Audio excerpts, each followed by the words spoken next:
The serendipitous prophet drifted through the debris field like a scavenger bird picking through bones. Which, Captain Rex reflected, was essentially what they were doing.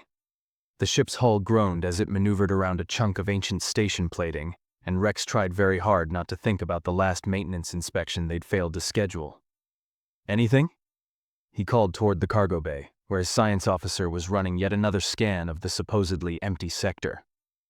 "Define anything," Zigzag's voice echoed back, accompanied by the rhythmic clicking that meant at least 3 of his 4 eye stalks were focused on sensor displays. "Because I'm getting a whole lot of nothing, which technically is something, philosophically speaking." Rex's mandibles clicked in what might have been amusement or exasperation. With Zigzag, it was often hard to tell which response was appropriate. The Cortec had been his science officer, engineer, medic, and general voice of doom for the past 3 years, and Rex still hadn't figured out if hiring him had been brilliant or the worst mistake of his career. "I meant anything valuable," Rex clarified, adjusting their trajectory to avoid a particularly nasty-looking piece of wreckage that might have once been part of a Nexali pleasure cruiser. "Anything we can salvage and sell, anything that will keep us flying for another month without having to eat recycled protein paste." "You say that like recycled protein paste isn't a gourmet delicacy on 17 different worlds. Those 17 worlds have terrible taste." Rex checked their fuel reserves and winced. They had maybe 4 days of flight time left, and the nearest trading station was 6 days away if they took the slow route through charted space. Which meant they either found something valuable in this debris field, or started making some very uncomfortable decisions about which ship systems were truly essential. The serendipitous prophet wasn't exactly what anyone would call a flagship vessel. It was barely what anyone would call spaceworthy. Rex had won it in a game of quantum dice from a Zephyran merchant who'd been 3 drinks past good judgment, and he suspected he'd gotten the worse end of that deal. The ship was 70% patched hull plating, 20% hopeful thinking, and 10% systems that actually worked the way they were supposed to. But it was his ship, registered in his name, and according to galactic salvage law, anything he found in unclaimed space belonged to him. Which was why he spent his days trolling through debris fields and forgotten corners of the galaxy, looking for the one score that would finally lift him out of the bottom tier of the salvage business.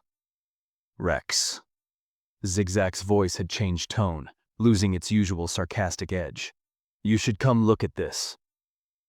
Rex unbuckled from the captain's chair and made his way back to the cargo bay, his 4 legs navigating the narrow corridor with the ease of long practice. He found Zigzag standing in front of the main sensor array, all 4 eye stalks focused on a single display. "What am I looking at?" Rex asked, peering at the screen. "That," Zigzag pointed with one of his secondary manipulator arms, "is what I'm trying to figure out." The display showed a 3-dimensional rendering of an object approximately 3 meters long, 2 meters wide, and cylindrical in shape. It was floating in space about 15,000 kilometers from their current position, tumbling slowly in the void. "Looks like a cargo container," Rex said, trying to contain his disappointment. Cargo containers were common finds in debris fields, and they were usually either empty or filled with worthless junk. "That's what I thought at first," Zigzag said. "But look at the density readings." Rex studied the numbers and felt his secondary heart skip a beat.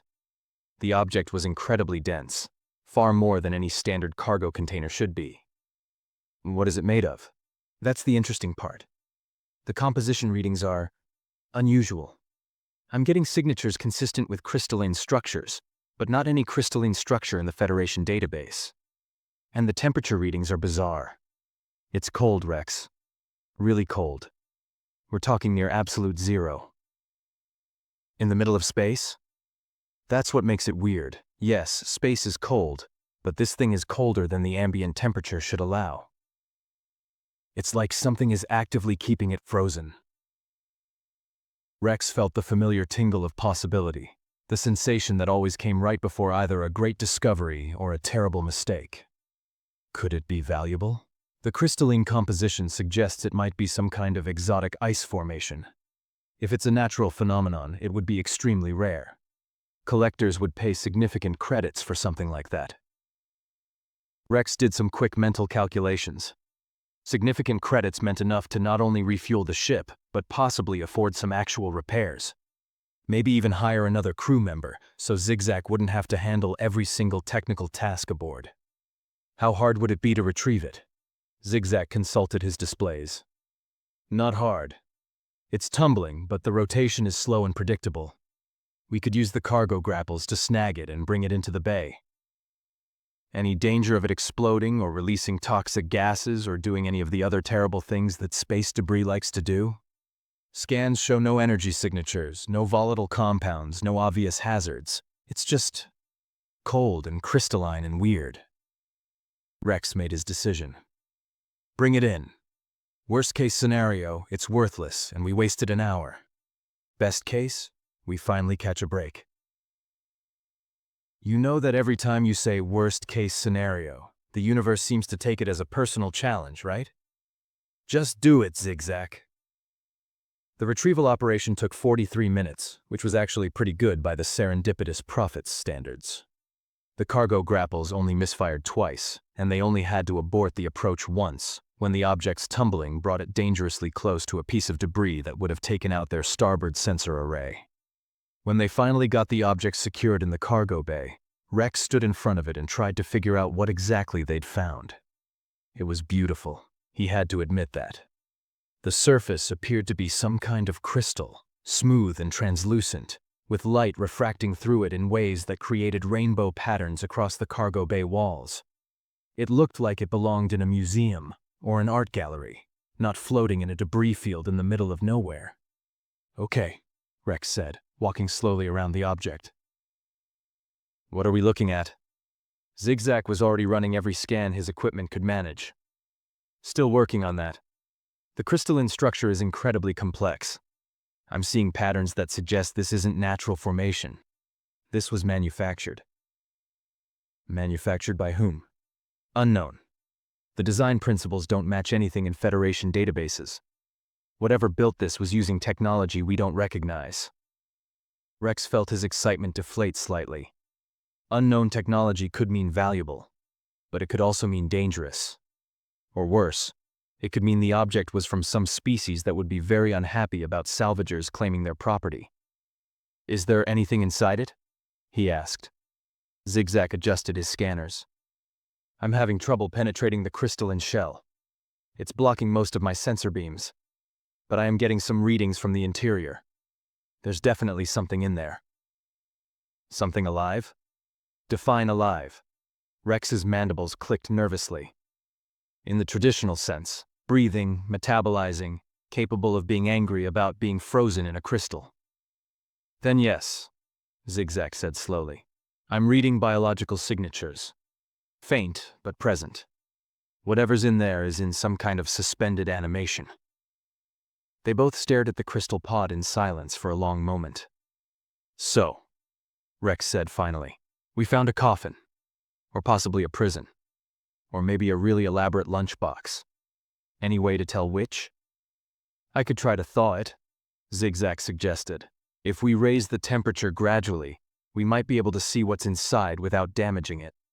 And if whatever's inside wakes up and decides to thank us by eating our faces, then we'll have learned an important lesson about curiosity and face-eating. Rex considered their options. They could jettison the pod back into space and forget they'd ever found it. That would be the safe choice. But safe choices didn't pay for fuel or repairs, and they were running out of time before their ship became a very expensive piece of orbital debris. How long would it take to thaw? He asked. A few hours, maybe. I'd need to set up a controlled warming sequence to avoid thermal shock. Do it, Rex decided. But slowly, and keep the cargo bay sealed. And maybe stand by the emergency airlock controls. Your confidence in my abilities is truly touching. I'm confident in your abilities, Rex protested. I'm just not confident in the universe's sense of humor. Zigzag began setting up the thawing equipment, a complex arrangement of heating elements and sensor arrays that he assembled with the practiced efficiency of someone who'd spent years making do with inadequate tools. Rex watched from the cargo bay entrance, ready to seal the door if things went wrong. Temperature's rising, Zigzag reported. Starting at -270 degrees Celsius. I'm bringing it up 1 degree every 5 minutes. How long until we reach zero? At this rate? About 22 hours. Rex sighed. I'll make coffee. The terrible coffee from the protein paste dispenser. Living the dream, Captain. They took turns monitoring the thawing process over the next several hours. The crystal surface began to glisten with condensation as it warmed, and the refracted light patterns became even more complex and beautiful.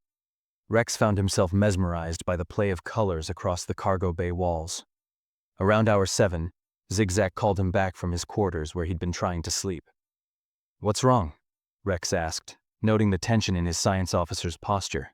I'm getting clearer readings on what's inside, Zigzag said. And Rex, you're not going to believe this. Try me. It's humanoid, bipedal, roughly 2 meters tall, carbon-based biochemistry. Rex felt his blood chill. That's not possible. I'm looking at the scans right now. It's definitely humanoid. They both knew what that meant. There was only one species in the Federation database that matched those characteristics, and that species had been extinct for 600 years. Humans, Rex whispered. Humans. Zigzag confirmed. For a long moment, neither of them said anything.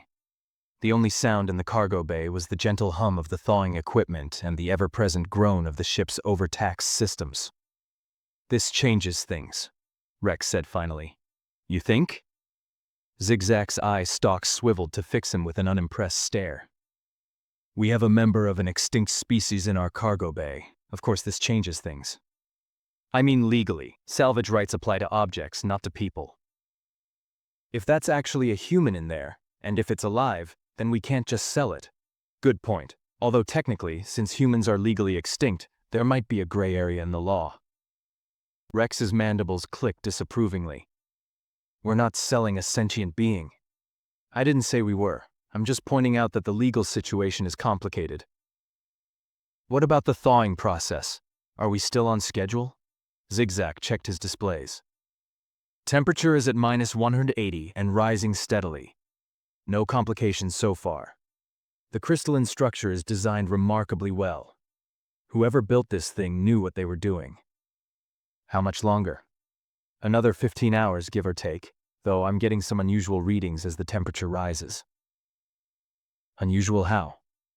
The biological entity inside appears to be active. Rex felt his secondary heart skip another beat. Active? I thought you said it was in suspended animation. It is, but I'm detecting neural activity. Specifically, patterns consistent with REM sleep. It's dreaming?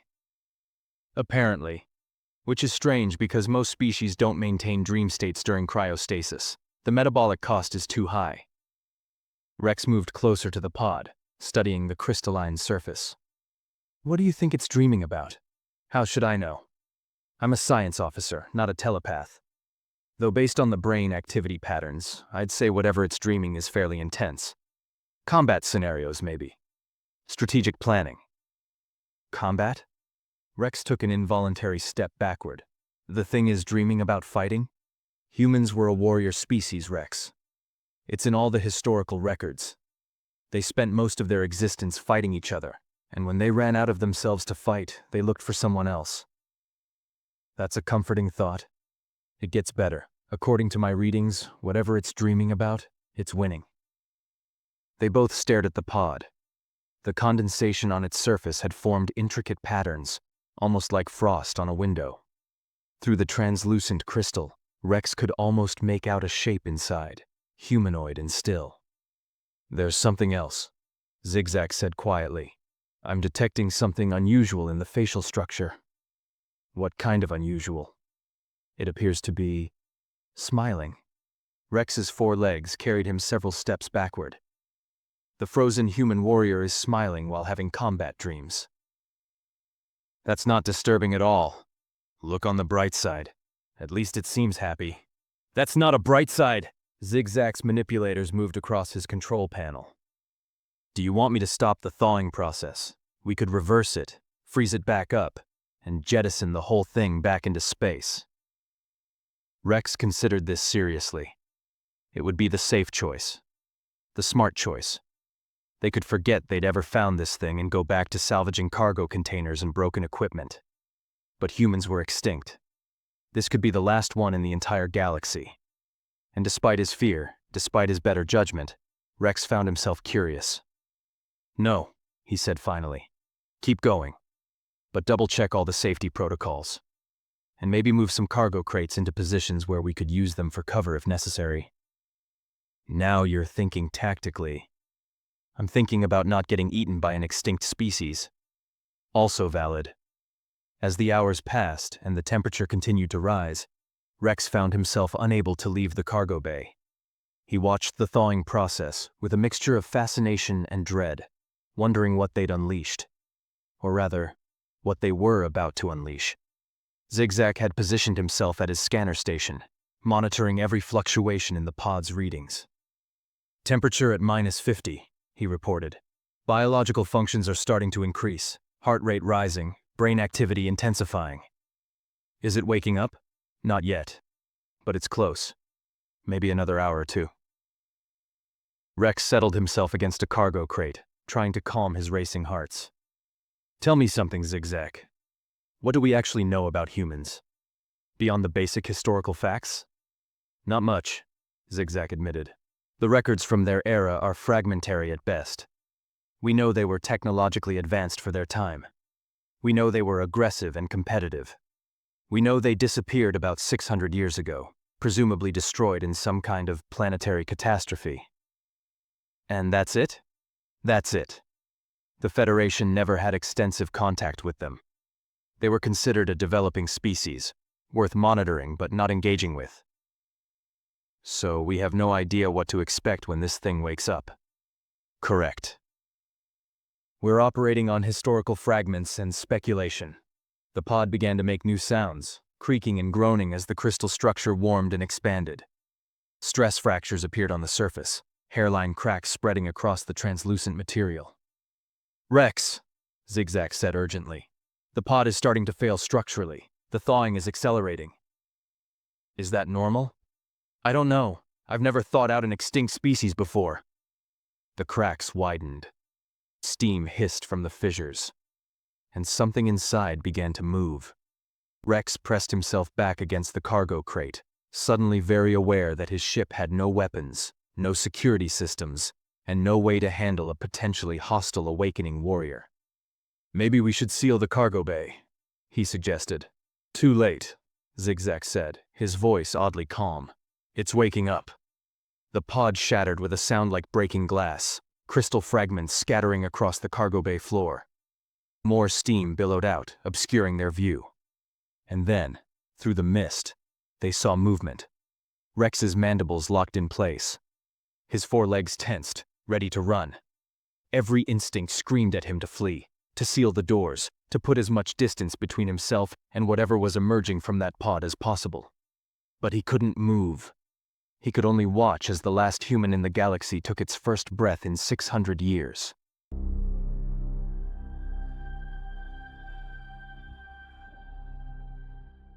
The steam cleared slowly, revealing the figure that had emerged from the shattered cryopod.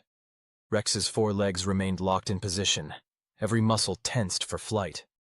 Beside him, Zigzag had gone completely still, which was unusual for a species that normally couldn't stop fidgeting with at least 2 of their 4 arms. The human stood approximately 2 meters tall, just as the scans had indicated. It was encased in some kind of armor, dark and angular, with surfaces that seemed to absorb light rather than reflect it.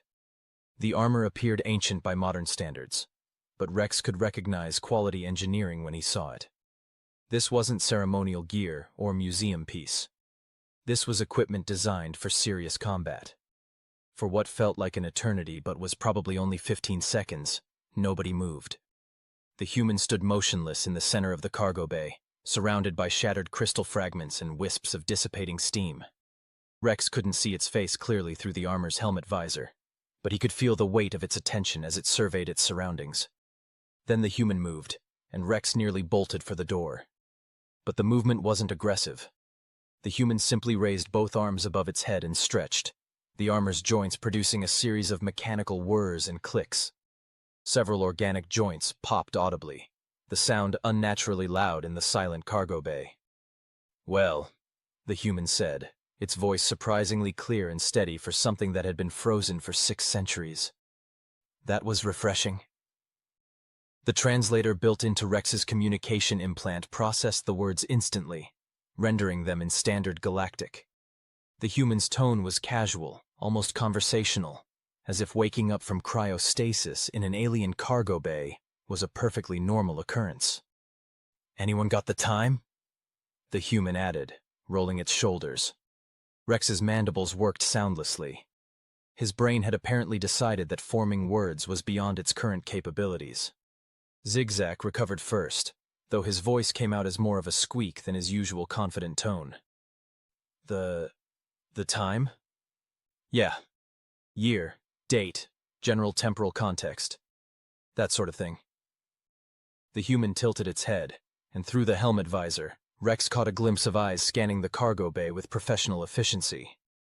Also, nice ship. Very... lived in. Lived in was being generous. The serendipitous prophet looked exactly like what it was. A third-rate salvage vessel held together by patches, prayers, and Rex's stubborn refusal to admit defeat. The human seemed to sense their paralysis. It lowered its arms slowly, keeping its movements deliberate and non-threatening. "Look, I get that this is probably a weird situation for everyone involved. How about we start with introductions? I'm Marcus O'Reilly. Most people call me Mac. Gunnery Sergeant, Earth Defense Force, 23rd Siege Regiment." The human paused. Or at least I was, not sure if that rank still means anything. Rex found his voice, though it came out higher pitched than he would have liked.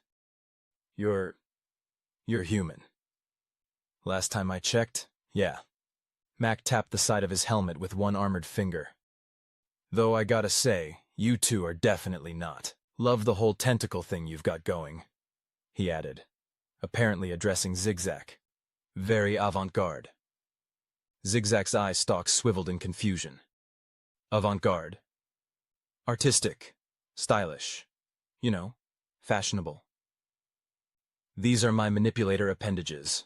They're biological, not fashionable." "Even better. Form and function." Mac turned slightly, taking in more of the cargo bay. "So, this is a salvage operation, right? You found my pod floating around and figured it might be worth something?" Rex's mandibles clicked nervously. Yes. We thought it was a crystalline formation. Potentially valuable." "Smart thinking. Good eye for spotting unusual artifacts. I respect that." Mac nodded approvingly, and Rex felt some of his terror begin to ease. The human didn't seem aggressive. If anything, its tone was almost friendly. "Mind if I ask what year it is? Galactic Standard Time?" Zigzag consulted his chronometer with one manipulator while keeping his other 3 ready to grab emergency supplies. 2387.3 by current reckoning. Mac was quiet for a moment, and Rex could almost hear the calculations happening behind that helmet. 612 years, not bad for a field cry unit. The human's voice carried a note of what might have been respect. Earth military engineering at its finest. "About Earth," Rex ventured carefully. "We should probably tell you." "It's gone, isn't it?" Mac interrupted, his tone matter-of-fact. That kind of silence usually means bad news. Rex and Zigzag exchanged glances. "The records indicate your species went extinct approximately 6 centuries ago," Zigzag said carefully. "Something about internal conflicts." Mac snorted, a sound that the translator rendered as amused derision. "Internal conflicts? Right. That's what they're calling the Void War these days." He shook his head, the helmet moving smoothly. "Well, that explains why you two look like you've seen a ghost, which, technically, I guess you have." The Void War? Zigzag's scientific curiosity was apparently overcoming his fear. "That's not in any Federation records." "Wouldn't be. It happened after your Federation probably lost interest in us." Mac moved toward one of the cargo crates and settled himself against it with the easy confidence of someone who'd never met a situation he couldn't handle. "Look, I know this is a lot to process. You're salvagers. You found something weird, and now that weird thing is awake and talking to you. How about we take this slow? You tell me about what I've missed, and I'll try not to do anything that makes you more nervous than you already are. Rex felt his secondary hearts beginning to slow from their panicked rhythm. The human's casual demeanor was actually helping. If Mac was this calm about waking up 6 centuries in the future on an alien ship, then maybe they didn't need to be quite so terrified. What do you want to know? Rex asked. For starters, what's the political situation like these days? Still got that Galactic Federation thing going on? Yes, Zigzag replied, cautiously moving a bit closer to his scanner station. Though it's mostly peaceful now, we've eliminated warfare through diplomatic channels and bureaucratic processes. Mac's helmet tilted slightly. You've eliminated warfare? Completely? The last military action was over 400 years ago. Behind the helmet's visor, Rex thought he saw Mac's eyes narrow. Huh. The human was quiet for a moment. That's either really impressive or really ominous. Why ominous? Zigzag asked. In my experience, peace that lasts that long usually means someone's been sitting on a powder keg, just waiting for a spark. Mac shifted his weight, the armor producing quiet mechanical sounds. 400 years without a single war? Across how many species? 47 member species in the Federation, Rex supplied. 47 different species, all with their own interests and territories and resources, and nobody's fought about anything for 4 centuries?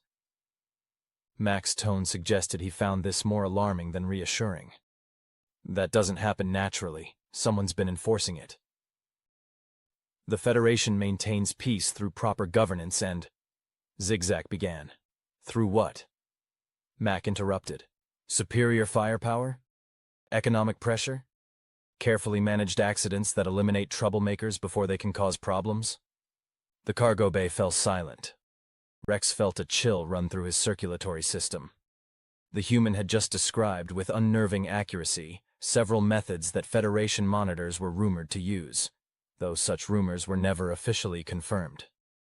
You're remarkably cynical for someone who just woke up, Zigzag observed. I'm remarkably experienced with organizations that claim to maintain peace through strength. Max stood up, and both aliens instinctively tensed. But he simply walked over to one of the cargo bay viewports, looking out at the debris field beyond. So what happens now? You contact Federation authorities and turn me over? Rex's mandibles clicked rapidly, a sign of extreme nervousness. We hadn't actually thought that far ahead. Honest, I appreciate that. Mac turned back to face them. Let me ask you something. When your scans identified me as human, what was your first thought? Panic, Rex admitted. Before that you might be valuable, Zigzag said quietly. Also honest, you two are refreshingly straightforward. Mac crossed his arms, the armor shifting smoothly. Here's the situation as I see it. You're independent salvagers, probably operating on thin margins given the state of your ship. You found something that could either make your fortune or get you killed, depending on how you play it.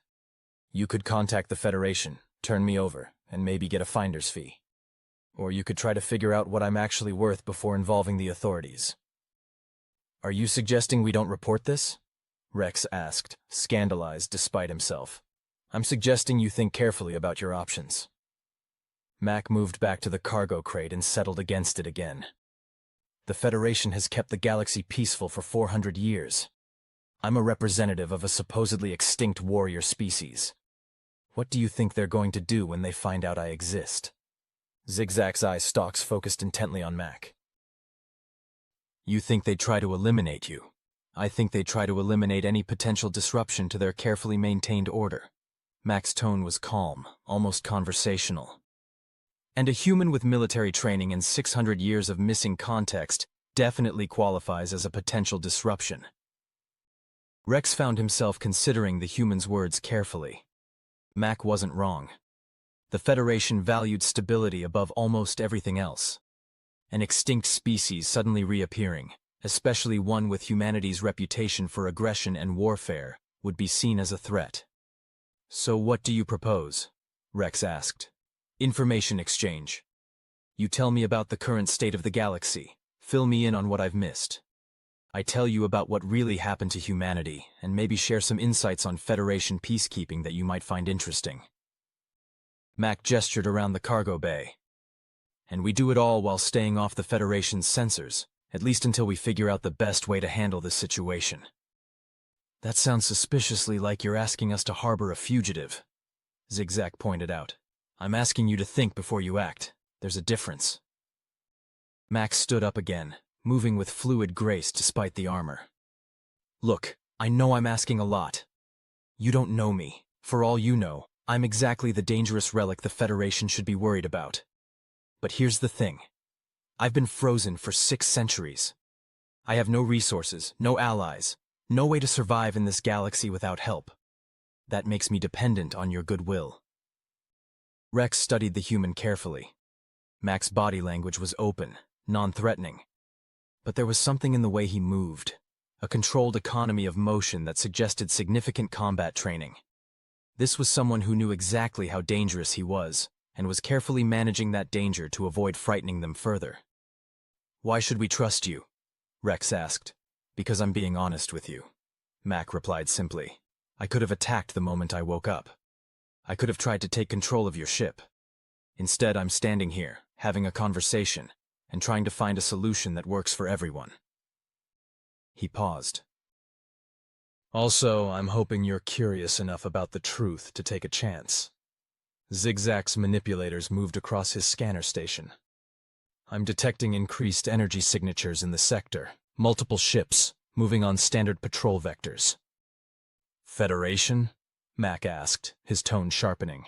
Likely. We're on the edge of monitored space, but patrols do come through here occasionally. Mac's posture shifted slightly, becoming more alert. How long until they're in scanning range? Maybe an hour. Possibly less if they're running full sensor sweeps. Then we need to make a decision, Max said, looking between Rex and Zigzag.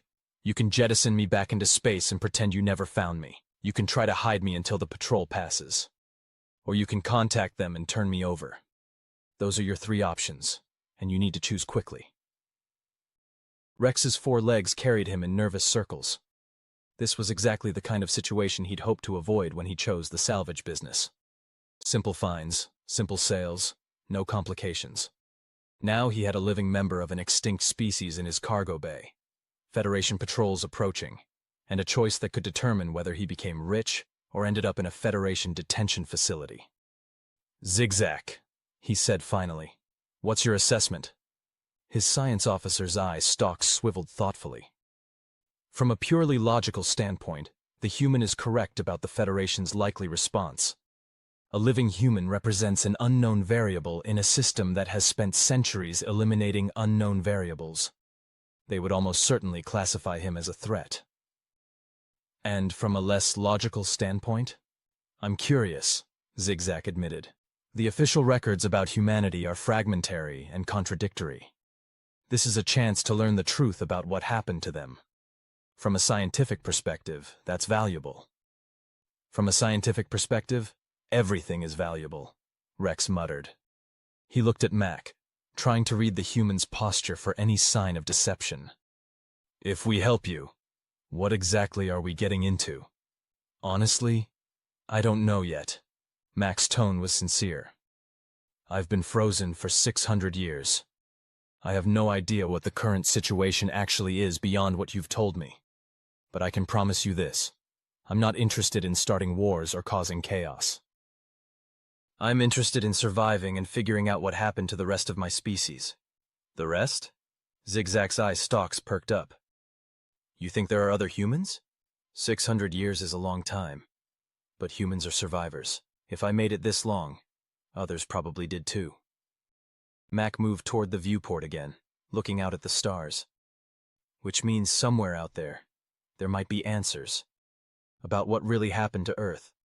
About whether the Void War was actually won or just postponed. About a lot of things the Federation probably doesn't want me asking about. Rex made his decision.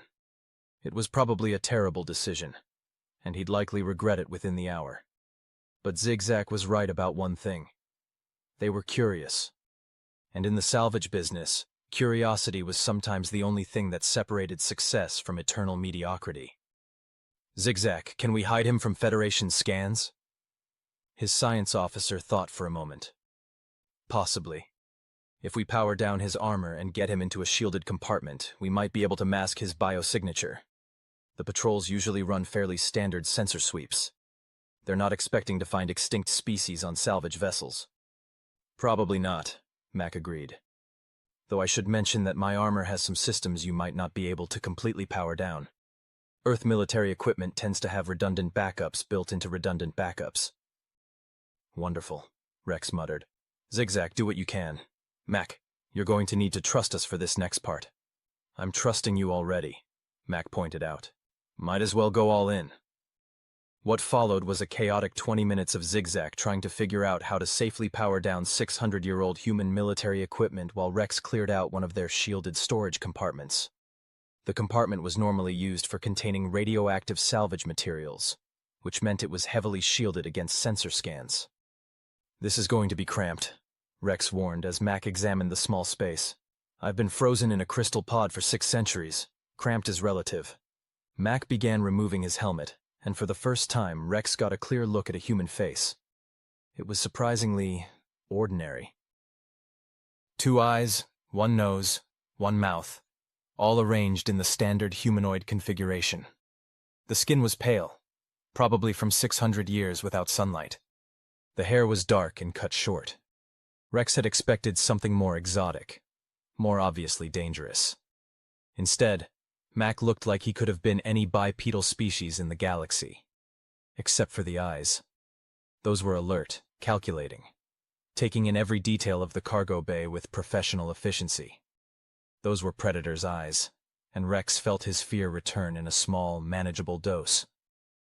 How do I look? Mac asked with what might have been a smile. Terrifying? Exotic? Disappointingly mundane? All 3. Rex admitted. I'll take it. Mac climbed into the storage compartment, folding himself into the space with practiced efficiency. How long do you think we'll need to hide? Federation patrols usually take 30 to 40 minutes for standard sweeps, Zigzag reported. Longer if they find something interesting. Then let's try not to be interesting. Mac settled himself as comfortably as possible in the cramped space.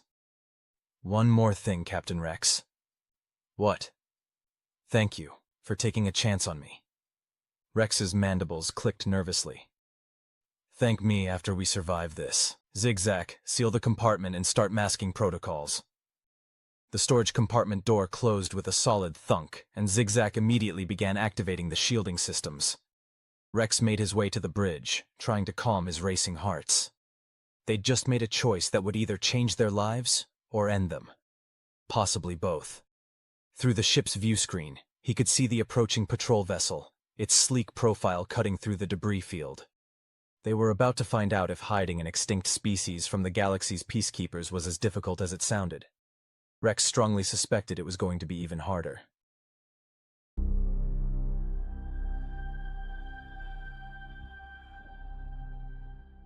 Rex settled into the captain's chair, trying to project an air of calm professionalism while his 4 legs trembled beneath him. Through the main view screen, the Federation patrol vessel grew larger by the second, its hull gleaming with the kind of polished perfection that only military vessels maintained. Distance? He asked, pleased that his voice came out steady.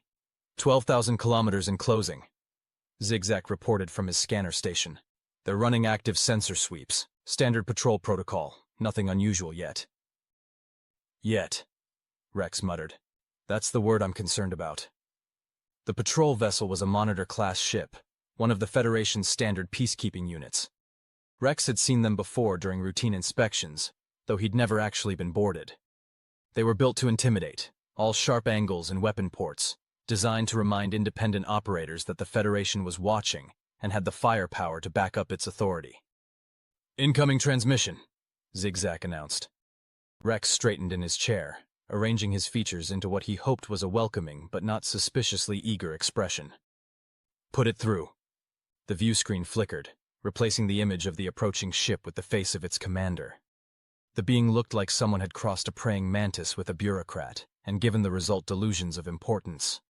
Its compound eyes reflected the bridge lights in unsettling patterns, and its mandibles clicked with mechanical precision. "Salvage vessel, serendipitous prophet." The being's voice was crisp and utterly devoid of warmth. "This is Monitor Valdris of the Federation Peacekeeping Fleet. You are operating in a restricted debris field. State your business." Rex's mandibles clicked in what he hoped was a respectful manner. "Monitor Valdris, this is Captain Rex. We're conducting standard salvage operations under License 47 Delta 9. All proper permits filed and current." "I will be the judge of what is proper." Valdris's tone suggested this was not a discussion. "Prepare to be boarded for routine inspection. Any resistance will be noted in your permanent record." The transmission cut before Rex could respond. "Friendly sort," Zigzag observed. "Federation monitors don't get promoted for being friendly." Rex stood up, running through a mental checklist. "Is Mac's compartment fully shielded?" "As shielded as I can make it with our equipment." "The radioactive containment protocols should mask his biosignature, and I've powered down everything in his armor that I could access." Zigzag paused. "Though I should mention that I found at least 3 backup power systems that I couldn't disable without potentially damaging the armor. They're running at minimal levels, but they're running." "How minimal?" "Minimal enough that they should read as background noise." "Probably. Maybe." "Your confidence is truly inspiring." "I'm a scientist, not a miracle worker."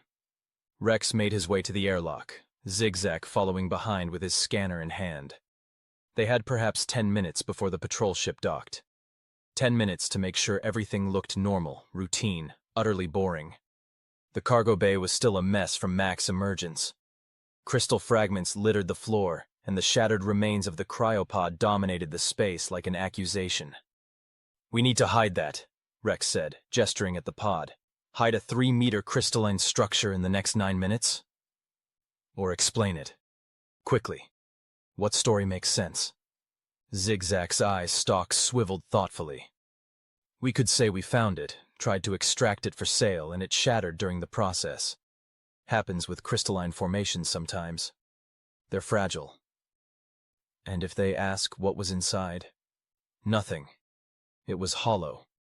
A natural formation that looked valuable but turned out to be worthless." Zigzag gestured with a manipulator. "We're salvagers. We find worthless things all the time." Rex nodded. It wasn't a great story, but it was plausible. "Clean up what you can. Make it look like we've been working on salvage, not harboring extinct species." They spent the next 8 minutes in frantic activity, arranging cargo crates and equipment to suggest normal salvage operations. The crystal fragments they swept into a collection bin, evidence of their failed find. The pod itself they couldn't move, so they left it where it was, a monument to bad luck and disappointing discoveries. The airlock chimed. Rex took a deep breath, settled his features into an expression of mild inconvenience, and activated the door controls. Monitor Valdris entered first, followed by 4 armed peacekeepers in full combat armor. Rex noted their weapons were charged and ready, which seemed excessive for a routine inspection of a salvage vessel. "Captain Rex." Valdris's compound eyes swept the cargo bay with professional efficiency. "Your permits, please."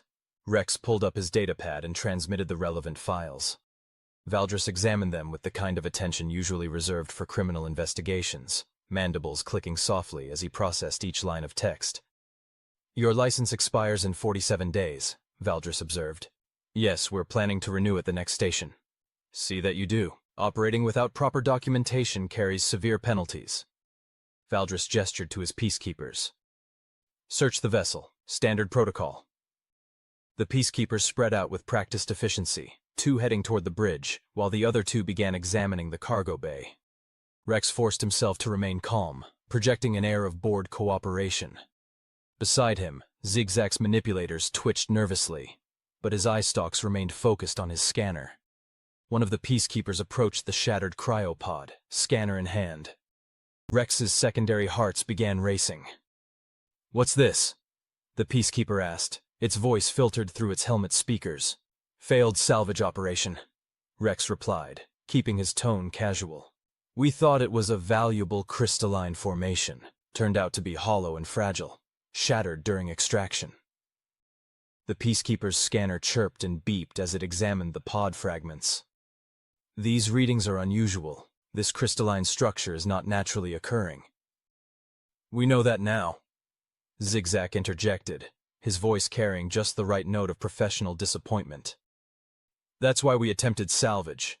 Unfortunately, it proved too unstable to extract intact.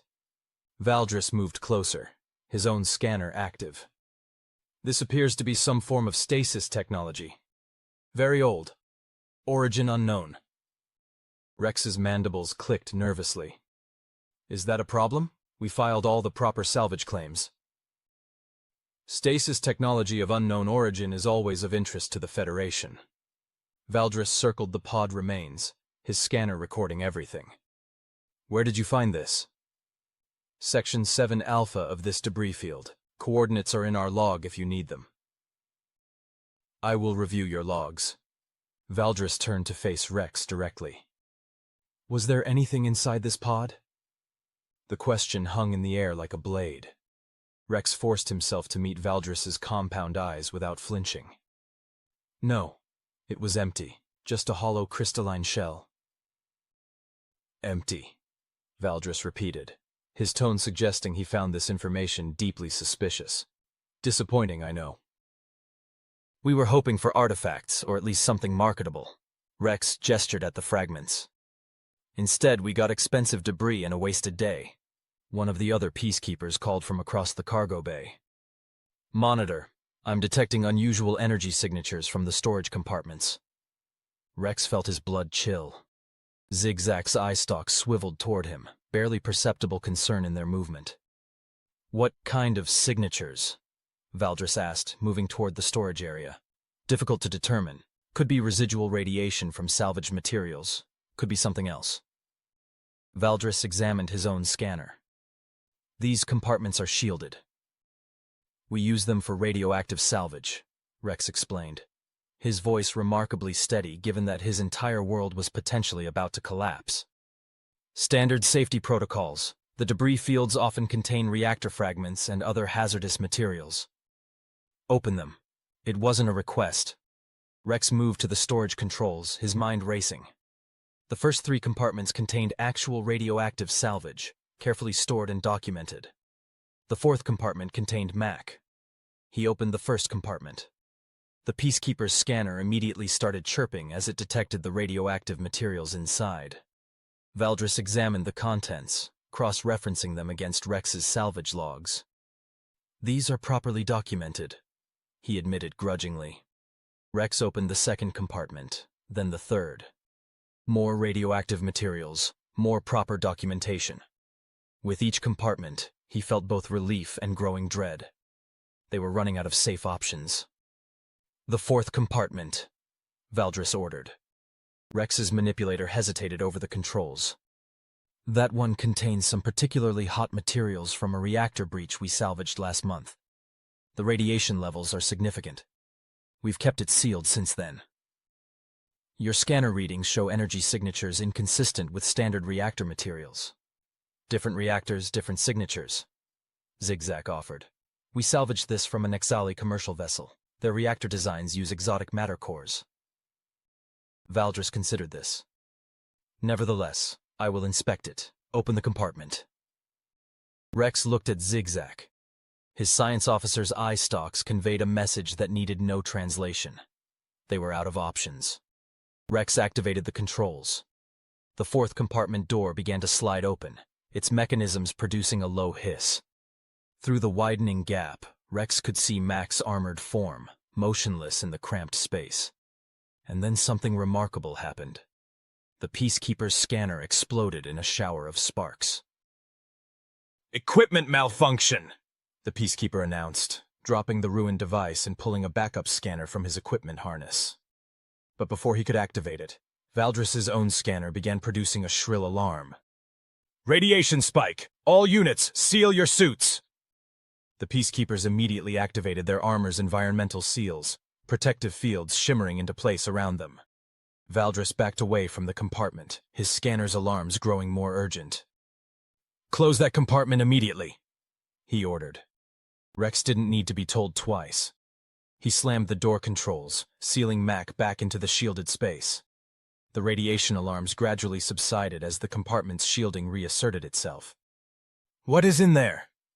Valdris demanded, his professional calm finally cracking. "Reactor core fragments from the Nexali vessel," Rex replied, which was technically not a complete lie since Mac's armor was powered by what amounted to a miniature reactor. "I warned you it was hot. Those radiation levels are off the scale. That material should be reported to Federation Hazardous Materials Control." "It's on our list," Zigzag said. "We were planning to properly dispose of it at the next certified facility." Valdris studied his scanner, which was still recovering from the radiation spike. "You're operating dangerously close to safety violations, Captain Rex. We're aware of the risks. That's why we keep it properly shielded and documented." The monitor was quiet for a long moment, his mandibles clicking in what might have been thought or suspicion. Finally, he gestured to his peacekeepers. "Complete the inspection. Quickly. I want to minimize our exposure to whatever is in that compartment." The peacekeepers moved with notably more urgency, scanning the remaining cargo bay and ship systems with professional efficiency, but obvious desire to finish and leave. None of them suggested opening the fourth compartment again. 20 minutes later, Valdris delivered his verdict. "Your permits are in order. Your salvage claims are properly filed. However, I am noting in my report that you are operating with hazardous materials that push the boundaries of safety regulations. I strongly suggest you dispose of those reactor fragments at your earliest opportunity." "Absolutely," Rex agreed. "First thing on our agenda." "See that it is." Valdris turned toward the airlock, then paused. "One more thing, Captain Rex. This debris field is now restricted pending Federation investigation of that stasis pod. You are ordered to leave this sector immediately and not return." "Understood. We'll clear out as soon as you've disembarked." Valdris and his peacekeepers filed out of the cargo bay, their armor still sealed against potential radiation exposure. Rex and Zigzag waited in tense silence until the patrol ship had undocked and begun moving away. Only when the ship had cleared to a safe distance did Rex allow himself to breathe. "That," he said quietly, "was too close." "The radiation spike was fortunate timing," Zigzag observed. "Timing, right." Rex moved to the fourth compartment and carefully opened it. Mac was exactly where they'd left him, motionless in the cramped space. But his eyes were open, and there was something calculating in his expression. "Did you do something to cause that radiation spike?" Rex asked. Mac climbed out of the compartment, stretching muscles that had been cramped in the small space. "My armor has defensive protocols. When it detected active scans trying to penetrate the compartment, it released a brief electromagnetic pulse designed to overload nearby sensors. The radiation spike was a side effect." "You could have warned us you had that capability. Would it have changed your decision to hide me?" Rex considered this. Probably not. "Then what difference would it have made? Besides, I needed to assess whether you were actually on my side or planning to turn me over at the first opportunity." Mac's expression softened slightly. "You passed the test. Thank you." Zigzag's eye stalks focused on Mac with new intensity. "Your armor is more sophisticated than it appears. Earth military equipment is full of surprises." Mac began checking his armor's systems, running diagnostics that appeared on small displays built into his gauntlets. "Though I have to say, that was closer than I would have liked. Your Federation peacekeepers are thorough." "They're usually more routine," Rex said. "The fact that they were so interested in the pod is concerning." "Agreed." Mac pulled up a holographic display from his gauntlet, showing readings that Rex couldn't interpret. "My armor was passively recording during the inspection. Those peacekeepers weren't just running standard scans. They were specifically looking for biological signatures that matched a very particular profile." "What profile?" "Human." Mac's expression was grim.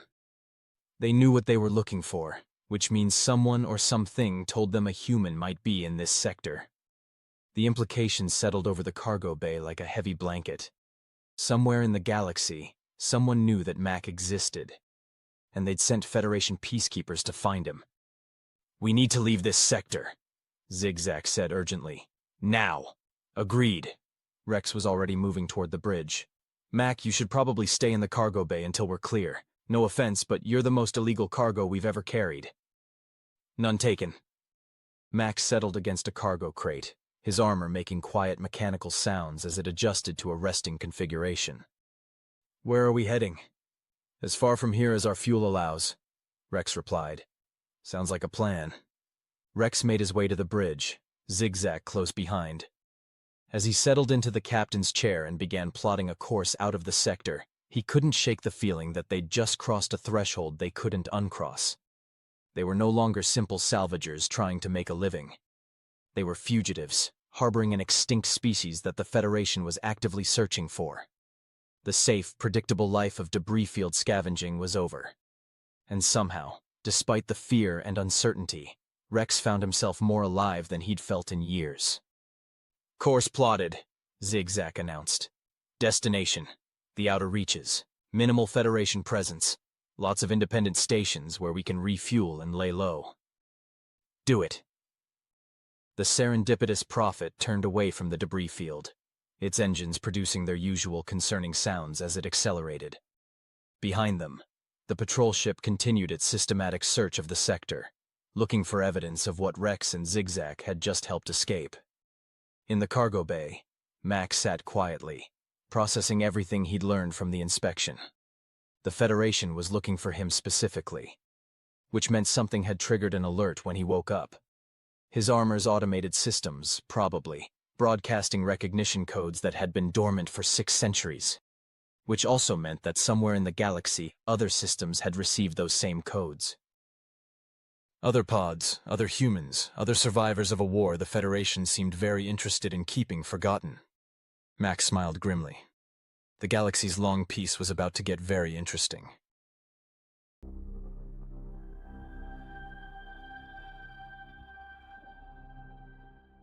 The journey to the outer reaches took 3 days of constant flight through increasingly less regulated space. Rex watched their fuel reserves dwindle with each passing hour, knowing they'd arrive at their destination with barely enough power left to dock. Mac had spent most of the journey in the cargo bay, running diagnostics on his armor and occasionally asking questions about the current state of galactic civilization. Zigzag had taken to these educational sessions with the enthusiasm of a scientist who'd stumbled onto the discovery of a lifetime. "So let me get this straight," Mac said, examining a holographic star chart that Zigzag had projected. "The Federation controls approximately 60% of known space, with the remaining 40% divided between independent systems, corporate territories, and what you call the outer reaches." "Correct," Zigzag confirmed, manipulating the display to highlight different regions. "The outer reaches are technically under Federation jurisdiction, but enforcement is minimal. Too far from core systems, too expensive to patrol regularly, and frankly not valuable enough to warrant the resources. Which makes them perfect for people who want to avoid Federation attention." "Exactly. Pirates, smugglers, independent traders, political dissidents, and salvagers who don't want to answer too many questions about where their goods come from." Mac nodded thoughtfully. "So we're heading into the galactic equivalent of the frontier, lawless, dangerous, but free." "That's one way to describe it," Rex called from the bridge. "Another way would be desperate, barely functional, and likely to get us killed." "Your optimism is truly inspiring, Captain." Rex couldn't help but notice that Mac seemed more relaxed as they moved further from Federation space. The human had removed his helmet more frequently, and his posture had shifted from constant alertness to something closer to casual watchfulness. It was like watching a caged predator finally given room to move. "Tell me about the station we're heading to," Mac said. "Freeport 7, Zigzag replied. "One of the larger independent stations in the outer reaches. No central government, run by a council of the most powerful merchants and ship captains. They maintain enough order to keep trade flowing, but they don't ask questions about cargo or passengers." "Population?" "Approximately 50,000 permanent residents, with another 20,000 transient population at any given time. Mix of species, mostly traders and workers from vessels that dock there. Security?" Zigzag's eye stalk swiveled toward Mac with interest. "You ask questions like someone planning a military operation. I ask questions like someone who wants to stay alive," Mac corrected. 600 years of sleep doesn't change the fact that unfamiliar territory requires reconnaissance. Fair point. Security is provided by private contractors hired by the Merchant Council. They're more interested in preventing riots and maintaining docking fees than enforcing Federation law. As long as you don't start fights or interfere with commerce, they'll leave you alone. Max studied the star chart, his eyes tracking trade routes and strategic positions with professional interest. What kind of information network does the station have? Extensive. Freeport 7 is a major hub for news, rumors, and information that doesn't make it into official Federation channels. If something's happening in the galaxy that the Federation doesn't want people to know about, someone on Freeport 7 probably knows about it. Including information about humans? Possibly. Though I should warn you that most of what people know about humans is probably myth, legend, and wild speculation. Your species has been extinct for 6 centuries. The actual facts have been buried under layers of exaggeration and fiction.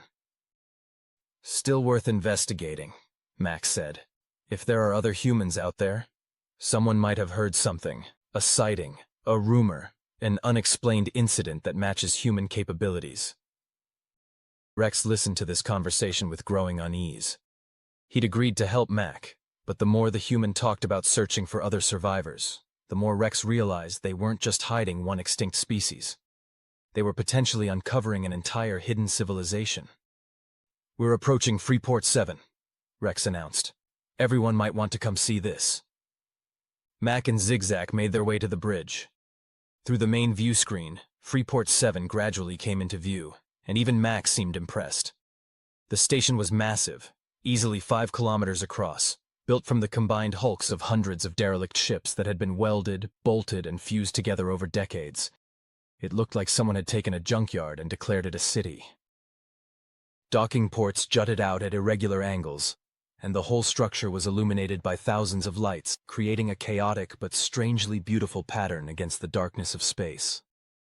"It's like someone built a city out of spare parts," Mac observed.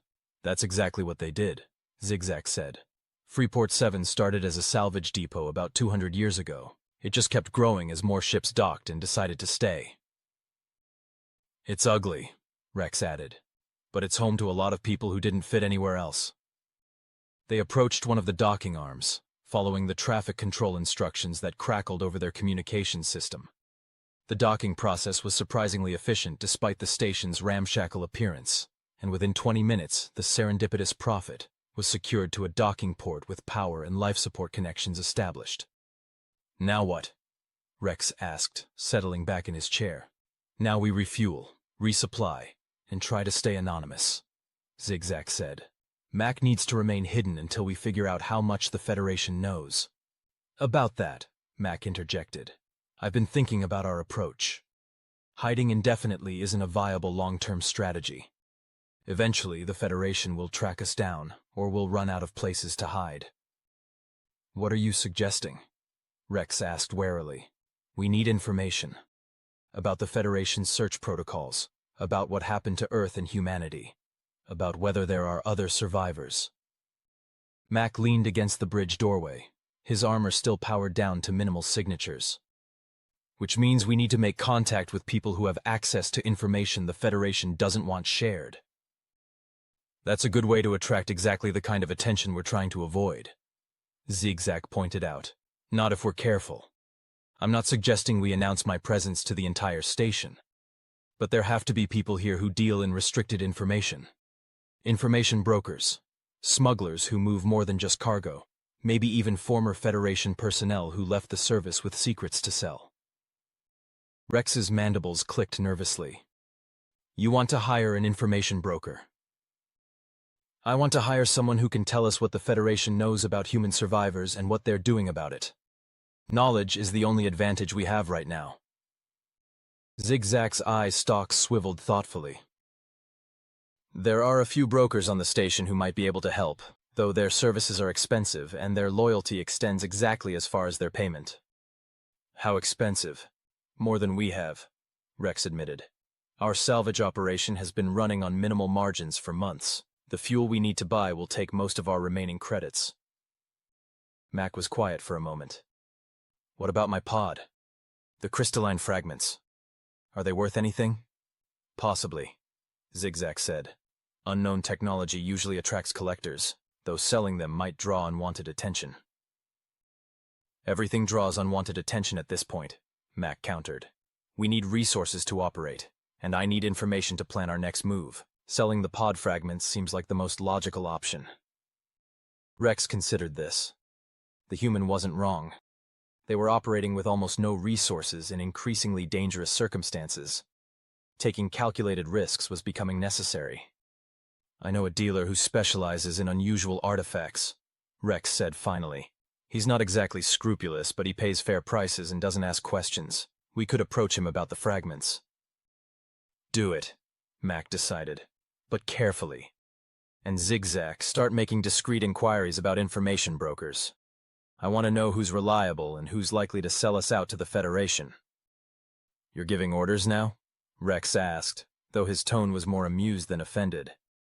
I'm making suggestions based on my tactical assessment of our situation, Mac replied with what might have been a slight smile. You're still the captain. I'm just the illegal cargo with opinions. Rex's mandibles clicked in what might have been laughter. Fine. But you're staying on the ship. No offense, but you're literally the most recognizable being in the galaxy right now. Agreed. I'll monitor communications from here and stay out of sight. Over the next several hours, Rex and Zigzag ventured into Freeport 7's chaotic interior. The station was everything Rex had described and worse. The corridors were crowded with beings from dozens of species, all conducting business in a dozen different languages. The air smelled like recycled atmosphere, engine lubricant, and something organic that Rex preferred not to identify. They made their way to the merchant sector, where dealers in everything from legitimate salvage to highly illegal weapons maintained shops in repurposed cargo containers and jury-rigged storefronts. Rex's contact, a Nexali named Vex Thar, operated from a particularly well-defended container near the central market. Captain Rex. Vex Thar's telepathic voice resonated directly in Rex's mind, accompanied by the unsettling sensation of something brushing against his thoughts. It's been too long. What treasures do you bring me today? Rex pulled out a sample of the crystalline fragments from Mac's pod. Unknown technology. Possibly stasis-related. Very old. Origin uncertain. Vex Thar's tentacles wrapped around the fragment, and Rex felt the alien's telepathic probe examining not just the material, but the thoughts surrounding it. He carefully kept his mind focused on the fragment itself, avoiding any thoughts about Mac, or humans, or extinct species. Interesting. Vex Thar's mental voice carried notes of genuine curiosity. The molecular structure is unlike anything in current databases. Pre-Federation, certainly. Possibly even pre-contact era for most species. The Nexali's large eyes fixed on Rex. Where did you find this? Debris field in Sector 7 Alpha, Rex replied, which was technically true. It was larger, but it shattered during extraction. These are the salvageable fragments. How much material do you have? Approximately 40 kilograms of usable fragments. Vex Thar was silent for a moment, tentacles writhing in what might have been calculation or contemplation. I can offer 15,000 credits for the lot. That's more than fair for unidentified material. 20,000, Rex countered. This is genuinely unique. Your collectors will pay premium prices. 17,000, and that's my final offer. Unknown material carries risks. It could be worthless, or it could be dangerous. Rex's mandibles clicked as he performed rapid calculations. 17,000 would cover their fuel, supplies, and leave enough for a decent payment to an information broker. Deal. But I want payment in untraceable credit chips, not registered transfers. Naturally. I'll have the chips ready within the hour. Deliver the fragments to my storage facility at Bay 47. They completed the transaction with the efficiency of beings who'd operated in gray markets long enough to know the protocols. By the time Rex and Zigzag returned to the ship, they had 17,000 credits in untraceable currency and a list of 3 potential information brokers that Zigzag had compiled through discreet inquiries. Mac reviewed the list with professional interest.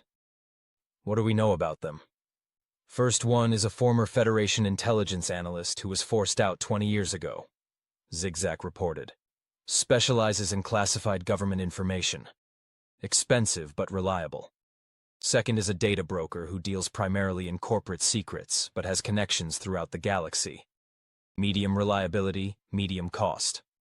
Third is a smuggler captain who claims to have contacts in every major organization, legal and otherwise. Cheap, but his information quality varies. The first one, Mac decided. If we're going to pay for information, we want it to be accurate. What's her price? 10,000 credits for a standard consultation. More if the information is particularly restricted. Rex's mandibles clicked anxiously. That's more than half our funds. Information about extinct species being hunted by the Federation probably qualifies as particularly restricted, Mac pointed out. But it's also exactly what we need. Can you arrange a meeting? Zigzag's manipulators worked across his datapad. I can send an inquiry, but these brokers are cautious. She'll want to know what we're looking for before agreeing to meet. Tell her we're interested in information about Federation historical archives, specifically regarding species classified as extinct. Don't mention humans specifically, but make it clear we're looking for restricted data. Zigzag sent the message. They waited in tense silence for a response. 20 minutes later, the datapad chimed. She's willing to meet, Zigzag reported, but she wants 15,000 for the consultation, given the sensitivity of the subject, and she wants to meet in person, in a secure location of her choosing. Security precaution, Max said approvingly. She wants to make sure we're not Federation agents trying to entrap her. Smart. Should we agree? Rex asked. Mac thought for a moment. Yes. But I want surveillance on the meeting location, and I want escape routes planned in case this is a trap. Zigzag, you'll go to the meeting. Rex, you'll provide oversight from the ship. I'll monitor everything through your communication feeds and provide tactical advice if needed. You've thought about this a lot, Zigzag observed. I've been thinking about everything a lot, Mac replied. 600 years of sleep gives you a lot of catching up to do, and I prefer to catch up quickly. They spent the next hour planning the meeting with the thoroughness of a military operation. Zigzag would carry concealed recording equipment and a panic beacon. Rex would monitor from the ship, ready to initiate emergency departure if necessary. Mac would analyze the information broker's responses in real time and suggest follow-up questions through Zigzag's communication implant. The meeting location turned out to be a private dining establishment in one of Freeport 7's more respectable sectors. The information broker was already waiting when Zigzag arrived, a tall, elegant Zephyran female with the kind of carefully maintained appearance that suggested both wealth and attention to detail. You must be my curious client, she said, her voice carrying the refined accent of core world education. I am Lara Sin. Please, sit. We have much to discuss. Zigzag settled into the seat across from her, acutely aware of Mac listening through his communication implant and Rex monitoring from the ship. You're interested in Federation historical archives regarding extinct species, Lyra Sin continued. That's a rather specific and potentially dangerous area of inquiry. May I ask what prompted this interest? Academic curiosity, Zigzag replied, using the cover story they'd prepared. I'm researching pre-Federation civilizations for a historical database. Of course you are. Lyra Sin's expression suggested she didn't believe a word of it, but was willing to play along.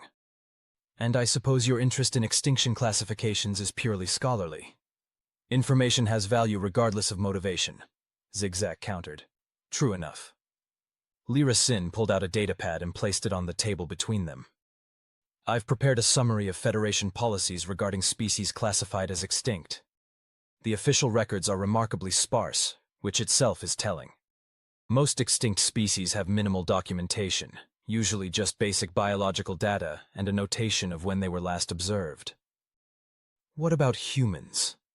Zigzag asked, abandoning the pretense of academic interest. Lyra Sin's expression sharpened. So we get to the real question. Humans are a particularly interesting case. Official records state they went extinct approximately 600 years ago due to internal conflicts. However, the actual archival data is heavily redacted, which is unusual for a species that supposedly destroyed itself through primitive warfare. In the ship, Mac leaned forward, His attention focused entirely on Lyra Sin's words through the audio feed. What kind of redactions? Zigzag asked. Military engagement records, mostly. The Federation had monitoring stations in human territory during their final years. Those records still exist, but they're classified at the highest levels. I've only seen fragments, but what I have seen suggests the humans didn't destroy themselves. They were fighting something else. The Void War, Zigzag said quietly. Lyra Sin's eyes widened slightly. So you do know something? Yes, there are references to what humans called the Void War, though the Federation has scrubbed most mentions of it from public records. Whatever the humans were fighting, it was significant enough that the Federation decided the information was too dangerous to share. Do you know what happened to the human survivors? That's where the records become truly interesting, Lyra Sin said, her voice dropping lower. Official position is that there were no survivors. Complete extinction. But there are anomalies in the data. Ship movements in the decades following Earth's fall that don't match any known species. Energy signatures that appeared briefly in deep space and then vanished. Reports from frontier colonies of strange encounters with beings that didn't match any recognized species profile. You're saying humans survived? I'm saying the evidence suggests someone survived, and the Federation has gone to considerable effort to make sure no one looks too closely at who or what that someone might be. Lyra Sin leaned back. Which brings me to my own question. Why are you really asking about this? And please don't insult my intelligence with more stories about academic research. Zigzag glanced at a nearby window, seeing his reflection, and knowing that somewhere Mac was listening, and Rex was monitoring. They'd reached a decision point. Either they trusted this information broker with the truth, or they walked away with incomplete information. Through his communication implant, Mac's voice came through clearly. Tell her we found something. Don't tell her what. See how she reacts. Zigzag took a breath. We found something in a debris field, something that suggests human extinction might not be as complete as the Federation claims. Lyra Sin was very still for a moment. Then she smiled, but it wasn't a warm expression. Then I suggest you be very, very careful, my friend. Because if the Federation is actively suppressing information about human survivors, and you've found evidence that contradicts their official narrative, you've just made yourself a target. We've noticed, Zigzag said dryly. The question is, what are you planning to do about it? That, Zigzag realized, was exactly the question they needed to answer.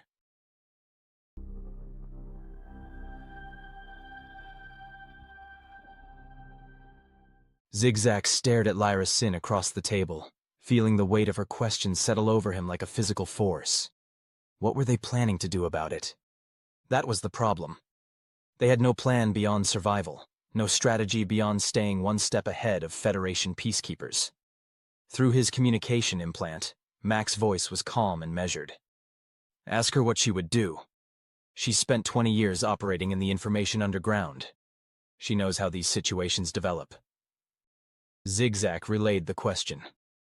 You've dealt with people who found themselves on the wrong side of Federation interests. What would you advise? Lyra Sin's fingers traced the edge of her datapad thoughtfully. Most people in your situation have 3 options. First, they can run. Keep moving. Stay in the outer reaches. Hope the Federation loses interest or gets distracted by larger concerns. This works for a while, but eventually, resources run out or mistakes are made. Second option? Surrender. Turn over whatever they found, cooperate with Federation authorities, and hope for leniency. This rarely ends well for the people involved, but at least they're alive to regret it. And the third? They change the game. Lyra Sin leaned forward. Instead of reacting to the Federation's moves, they make moves of their own. They find leverage, build alliances, create situations where the Federation can't simply eliminate them without causing larger problems. That sounds significantly more dangerous than running. It is. But it's also the only option that doesn't end with you looking over your shoulder for the rest of your life, however long that might be. Back on the ship, Mac listened to this exchange with growing interest.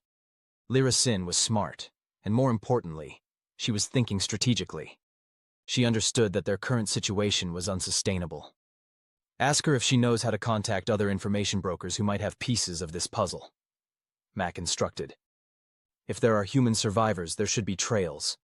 Sightings, incidents, unexplained phenomena. We need to collect that data. Zigzag posed the question, and Lyra Sin's expression shifted to something that might have been respect. You're not just trying to hide, are you? You're trying to build a picture of what's actually out there. She pulled up a list on her datapad. I know at least 5 other brokers who specialize in fringe information. Unexplained sightings, incidents that don't match official explanations, that sort of thing. Most of it is probably worthless, but if you're looking for patterns related to a supposedly extinct species, you might find something useful. How much would it cost to access their information? Depends on what you're looking for and how much detail you need. A few thousand credits per broker, probably. More if you want comprehensive data sets rather than summaries. Zigzag did quick mental calculations. They had 2,000 credits left after paying Lyra Sin. Not nearly enough. We don't have those resources. Then you'll need to acquire them. Lyra Sin's tone suggested this was obvious. You're salvagers, aren't you? There's always salvage work available in the outer reaches. Dangerous, barely legal work that pays well precisely because most people are smart enough to avoid it. Through the communication feed, Max spoke again. She's right. We need more resources if we're going to operate effectively. Ask her what kind of salvage work is available. The conversation shifted to practical matters. Lyra Sin knew of several salvage opportunities that paid premium rates. A derelict research station in a hazardous nebula that no one had successfully salvaged yet. An abandoned mining facility in an asteroid field with unusual gravitational anomalies. A crashed transport ship on a planet with a toxic atmosphere. All of these sound exceptionally dangerous, Zigzag observed. They are. That's why they pay well. Lyra Sin transmitted the coordinates and details to Zigzag's datapad. Choose whichever seems least likely to kill you. Your confidence is inspiring. I deal in information, not comfort. Lyra Sin stood, indicating the meeting was concluding. One more thing. If you're serious about changing the game rather than just surviving it, you'll need more than information and credits. You'll need allies. People who have reasons to want the Federation's official narratives questioned. Do you know people like that? I know lots of people like that. The question is whether you're ready to start recruiting them. Lyra Sin's expression was unreadable. Think carefully about your next moves. Once you start building a network, you can't easily dismantle it. You'll be committed to whatever path you choose. Zigzag returned to the ship with his mind racing. Rex met him at the airlock, mandibles clicking anxiously. Well? Rex demanded. Was it worth 15,000 credits? Possibly. Zigzag made his way to the cargo bay where Mac was waiting. The human had set up a makeshift tactical center, using cargo crates as tables and projecting holographic displays from his armor's systems. I heard everything, Mac said. Lyra Sin is right. We need to make a choice about which path we're taking. Rex's 4 legs carried him in nervous circles. I vote for the path where we don't die horribly. All the paths might end with dying horribly, Zigzag pointed out. The question is, which one gives us the best chance of achieving something worthwhile before that happens? Max studied the holographic display, which now showed the salvage opportunities Lyra Sin had mentioned. Let's break this down systematically. Our current situation. We're fugitives with limited resources, hunted by an organization that controls most of known space. Our assets. 1 ship in questionable condition, 1 supposedly extinct human with military training, and knowledge that the Federation is lying about human extinction. When you put it that way, our situation sounds even worse than I thought, Rex muttered. Actually, we have more advantages than you realize. Mac manipulated the display, highlighting different elements. The Federation thinks humans are extinct, or at least scattered and hiding. My emergence has triggered their protocols, but they don't know if I'm alone or part of a larger group. That uncertainty is leverage. How? Zigzag asked. Because they have to assume worst-case scenario. If there's 1 human, there might be more. If there's evidence of the Void War, There might be evidence that contradicts other official narratives. Every move they make to find me creates ripples that might expose information they want buried. Mac's strategic thinking was impressive, Rex had to admit. The human wasn't just reacting to circumstances. He was analyzing the broader situation and looking for ways to turn disadvantages into advantages. "So what do you propose?" Rex asked. "Short term, we need resources. That means taking one of these high-risk salvage jobs. We choose the one that plays to our strengths and minimizes our weaknesses." Mac highlighted the derelict research station. "This one. It's in a nebula, which means sensor interference. Our ship's shields are barely functional, but the nebula will limit what kind of equipment Federation patrols can use to track us. And research stations often have valuable data cores that we can sell." "You mentioned it's hazardous," Zigzag noted. "Everything is hazardous at this point. At least this gives us a fighting chance." "And medium term?" Rex asked. "We start collecting information about human survivors and the Void War. We build a database of incidents and sightings that don't match official explanations. We look for patterns." Mac's expression was determined. "If there are other humans out there, they're probably being careful. But careful leaves traces. We just need to know what to look for." "And long term?" Mac was quiet for a moment. "Long term, we expose the truth. About what happened to humanity. About the Void War. About whatever the Federation is so desperate to keep hidden. We do it in a way that makes us too valuable to eliminate, and too public to ignore." The cargo bay fell silent. What Mac was proposing was ambitious to the point of insanity. They were 3 individuals on a barely functional ship, and he was talking about challenging a galactic government's official historical narrative. "That's completely insane," Rex said finally. "Probably," Mac agreed. "But what's the alternative? We run until we're caught? We hide until we die of old age? At least this way, we're working towards something." Zigzag's eye stalk swiveled thoughtfully. "The research station salvage could work. My scanners are designed for hazardous environments, and if the data cores are intact, they could be valuable." "I can't believe we're actually considering this," Rex muttered.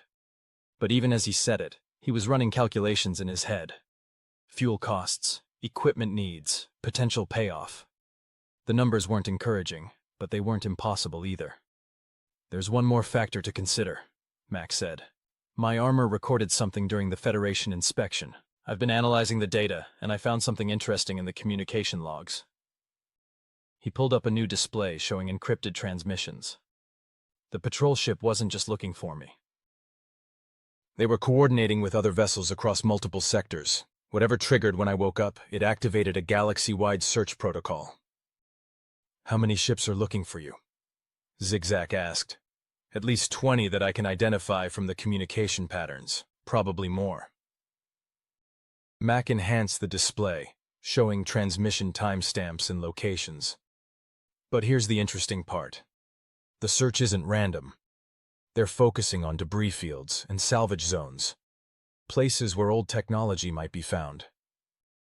They're looking for more cryopods," Rex realized. "Exactly. Which means they believe there are more. And if they believe it, it's probably true." The implications settled over them like a heavy weight.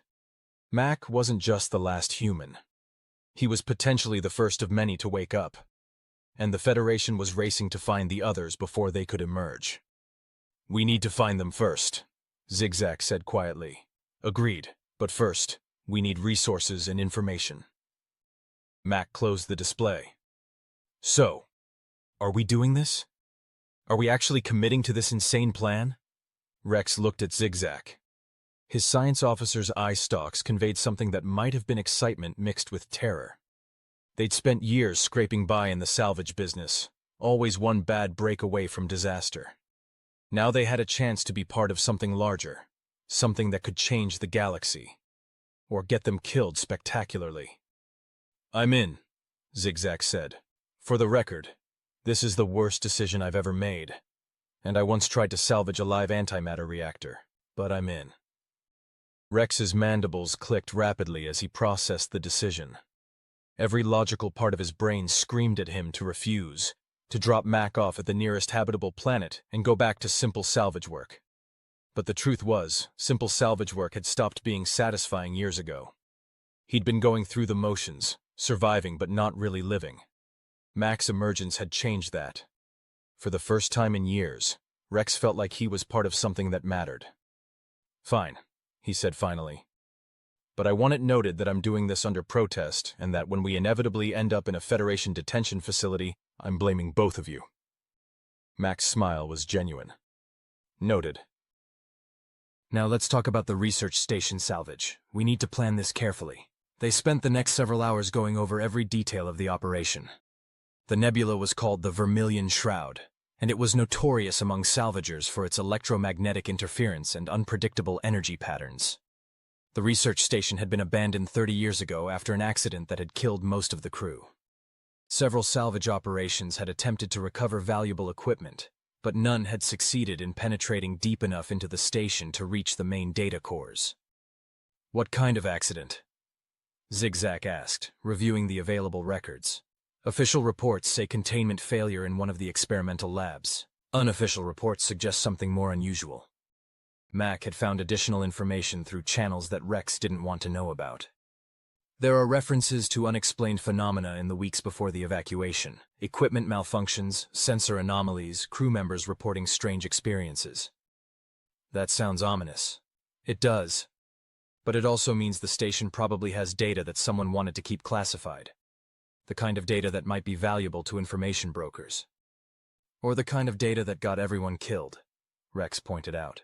Also possible. But we're going to be careful.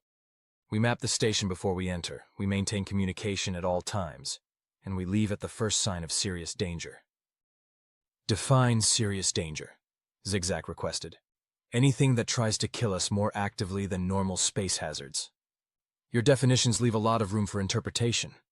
They refined the plan over the next day, gathering supplies and equipment from Freeport 7's markets. Mac remained on the ship, but he provided detailed lists of what they'd need based on his military experience with hostile environment operations. Rex found himself impressed by the humans' thoroughness. Mac didn't just think about the primary objective. He planned for contingencies, backup plans for the backup plans, and emergency protocols for situations they hoped would never occur. "You really did this for a living," Rex observed as Mac walked him through the equipment checklist for the third time. "For 20 years, yeah. You learn to be thorough when mistakes get people killed." Mac's expression was distant for a moment. "I lost squad members because we didn't plan well enough. I'm not losing crew members the same way." The casual way Mac included them in his definition of crew wasn't lost on Rex. The human had gone from passenger to partner to something closer to leader, without any of them really noticing the transition. It should have bothered Rex more than it did. "We leave in 6 hours," Rex announced. "That gives us time for final preparations and a few hours of rest." "Good. I want everyone sharp when we enter that nebula." Mac pulled up the tactical display again, studying the route they'd plotted. "Zigzag, triple-check your scanner calibrations. The electromagnetic interference will degrade their effectiveness, and I want to know exactly how much we can trust our readings." "Already on it." "Rex, make sure our life support systems are fully charged. If we have to evacuate quickly, I want maximum suit time." "Understood." Mac's armor produced a soft chime, and he examined a display on his gauntlet. "My systems are detecting increased communication traffic in this sector. Federation standard encryption." Rex felt his blood chill. "Are they coming here?" "Unknown. But they're active in nearby sectors. We should leave as soon as we're ready rather than waiting the full 6 hours." They accelerated their preparations, working with the efficient urgency of people who'd just been reminded that time was not on their side. 3 hours later, the serendipitous Prophet undocked from Freeport 7 and turned toward the Vermilion Shroud. As the station dwindled behind them, Rex couldn't shake the feeling that they'd just committed to a course of action that would either make them heroes or get them killed. Possibly both. In the cargo bay, Mac sat quietly, running final diagnostics on his armor. His systems had detected something else in the communication traffic, something he hadn't mentioned to Rex and Zigzag. The Federation wasn't just searching for cryopods. They were searching for something specific, something their transmissions referenced as Protocol Omega. Mac didn't know what Protocol Omega was, but he knew enough about military operations to recognize a code name for something important and dangerous. Whatever the Federation was really worried about, it was bigger than one awakened human. And they were flying directly toward one of the locations flagged in the Protocol Omega communications. Max smiled grimly. If they were lucky, they'd find valuable salvage and get out without incident. If they were unlucky, they were about to discover exactly what the Federation was so afraid of. Either way, they were committed now. The only direction was forward.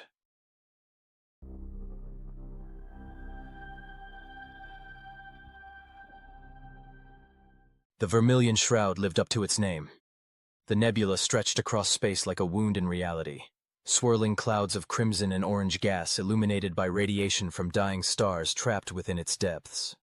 It was beautiful in the way that dangerous things often are, and Rex felt his unease growing as they approached its outer boundary. Electromagnetic interference increasing, Zigzag reported from his scanner station. Our sensors are already degrading, and we haven't even entered the nebula proper. Expected, Max said from the cargo bay, monitoring their approach through the ship's internal systems. The interference is what's kept other salvagers from successfully reaching the research station, but it also means Federation patrols won't be able to track us easily. Assuming we don't get lost ourselves, Rex muttered, adjusting their course to follow the coordinates Lara Sin had provided. The serendipitous prophet crossed the nebula's boundary, and immediately Rex felt the difference. The ship's systems began producing discordant sounds as electromagnetic storms interfered with their electronics. The view screen flickered occasionally, displaying brief bursts of static before stabilizing. This is going to be interesting, Zigzag observed, his manipulators working frantically across multiple displays as he tried to filter useful data from the noise. They navigated deeper into the Vermilion Shroud, following a course that wound between areas of particularly intense radiation. Mac had plotted the route based on old salvage records, identifying a path that previous operations had used before turning back. Distance to the research station? Mac asked. Approximately 40,000 kilometers, Zigzag replied. Though our positioning accuracy is degraded by about 30% due to the interference, we might be off by several thousand kilometers in any direction. Close enough. Rex, reduce speed to 1/4. I want time to scan for obstacles. The ship slowed, its engines producing their usual concerning sounds amplified by the electromagnetic chaos surrounding them. Through the view screen, the nebula's interior was a constantly shifting landscape of gas and energy, beautiful and threatening in equal measure. There, Zigzag announced suddenly. I'm getting structural readings through the interference. Large metallic object, consistent with a research station. Bearing 047 Mark 12. Rex adjusted their course. As they approached, the research station gradually emerged from the nebula's crimson clouds like a ghost ship sailing through fog. It was massive, easily a kilometer across, built in the modular style common to Federation research facilities 3 decades ago. But time and the nebula's harsh environment had taken their toll. Large sections of the hull showed signs of damage, and several modules appeared to have been completely stripped away, leaving skeletal frameworks exposed to space. She's seen better days, Rex observed. Most of the exterior damage appears to be from salvage operations, Mac noted, studying the damage patterns through the video feeds. People have been picking at the easy exterior modules for years, but the core section looks relatively intact. That's where the data cores would be, Zigzag confirmed, deep in the central research modules, protected by the station's most robust shielding. They approached cautiously, Mac directing Rex to circle the station twice before committing to a docking approach. On the second circuit, they found what they were looking for, a docking port on the station's dorsal surface that appeared intact and, more importantly, showed signs of still having atmosphere on the other side. Life support is still active? Rex asked, surprised. Minimal power, Zigzag reported. Emergency systems only, but yes, there appears to be breathable atmosphere in at least some sections of the station. That's unusual for an abandoned facility, Max said. Someone or something has been maintaining basic systems. Or the automated systems are still running after 30 years, Zigzag suggested. Possible, but not likely given the level of exterior damage. Mac's tone suggested he was already running threat assessments. We proceed carefully, full environment suits, constant communication, and we don't split up. Rex maneuvered the serendipitous Prophet toward the docking port, the ship's old docking systems complaining audibly as they engaged. After several tense minutes of mechanical groaning and Rex's muttered curses, they achieved a solid connection. Docking clamps engaged, Rex announced. Atmosphere on the other side reads as breathable, though I wouldn't call it fresh. Lots of particulates and some chemical residue. We suit up anyway, Mac decided. No taking chances with unknown contaminants. 20 minutes later, they stood at the airlock, fully equipped in salvage suits with backup oxygen supplies and emergency beacons. Mac wore his armor, which he'd explained was effectively an advanced environment suit with significantly better protection than anything available on Freeport 7. Equipment check, Mac ordered, running through the list with military precision. Communication systems? Active, Zigzag confirmed. Emergency beacons? Armed and ready. Salvage tools and data recovery equipment? Packed and secured. Good. Rex, you're on point for navigation. Zigzag, you handle scanner operations and data recovery. I'll provide security and tactical assessment. Mac activated his armor's weapon systems, and Rex noticed for the first time that the armor had integrated weapons built into the gauntlets. Standard procedure. We stay together. We communicate constantly. And if I say we leave immediately without argument. Understood? Both aliens nodded. Rex found Mac's military bearings simultaneously reassuring and unsettling. The human was clearly in his element, and that element was dangerous operations in hostile environments. They cycled through the airlock and entered the research station. The interior was a study in decay and abandonment. Emergency lighting provided dim illumination at irregular intervals, casting long shadows down corridors that had once been clean and modern, but were now coated in dust and the residue of 30 years of neglect. The air smelled stale, even through their suits' filters, carrying hints of chemicals and something organic that Rex preferred not to identify. Creepy, Zigzag observed, his voice transmitted through their suit communications. Very creepy. Focus, Mac instructed. Zigzag, can you map the station's layout? Working on it. Zigzag's scanner produced soft chirping sounds as it processed data through the electromagnetic interference. I'm getting partial schematics. The central research modules are approximately 500 meters from our current position. We'll need to pass through crew quarters and laboratory sections to reach them. They moved forward slowly, Mac's armor sensors supplementing Zigzag's scanner to build a composite picture of their surroundings. The station's corridors were eerily silent, except for the occasional groan of stressed metal and the soft hum of emergency life support systems. They passed through crew quarters first. Personal belongings were still scattered in the rooms, suggesting the evacuation had been sudden. Data pads, clothing, personal effects, all abandoned in place as if the occupants had simply vanished mid-activity. What happened here? Rex wondered aloud. According to the official reports, containment failure in one of the labs, Mac replied. But this doesn't look like a chemical leak or radiation accident. The crew quarters show no signs of emergency protocols being activated. They continued deeper into the station. The laboratory sections were more disturbing. Equipment was overturned, and several rooms showed signs of damage that couldn't be easily explained by abandonment or decay. Scorch marks on walls, broken glass scattered across floors, and in one case, what appeared to be blast damage from an explosion.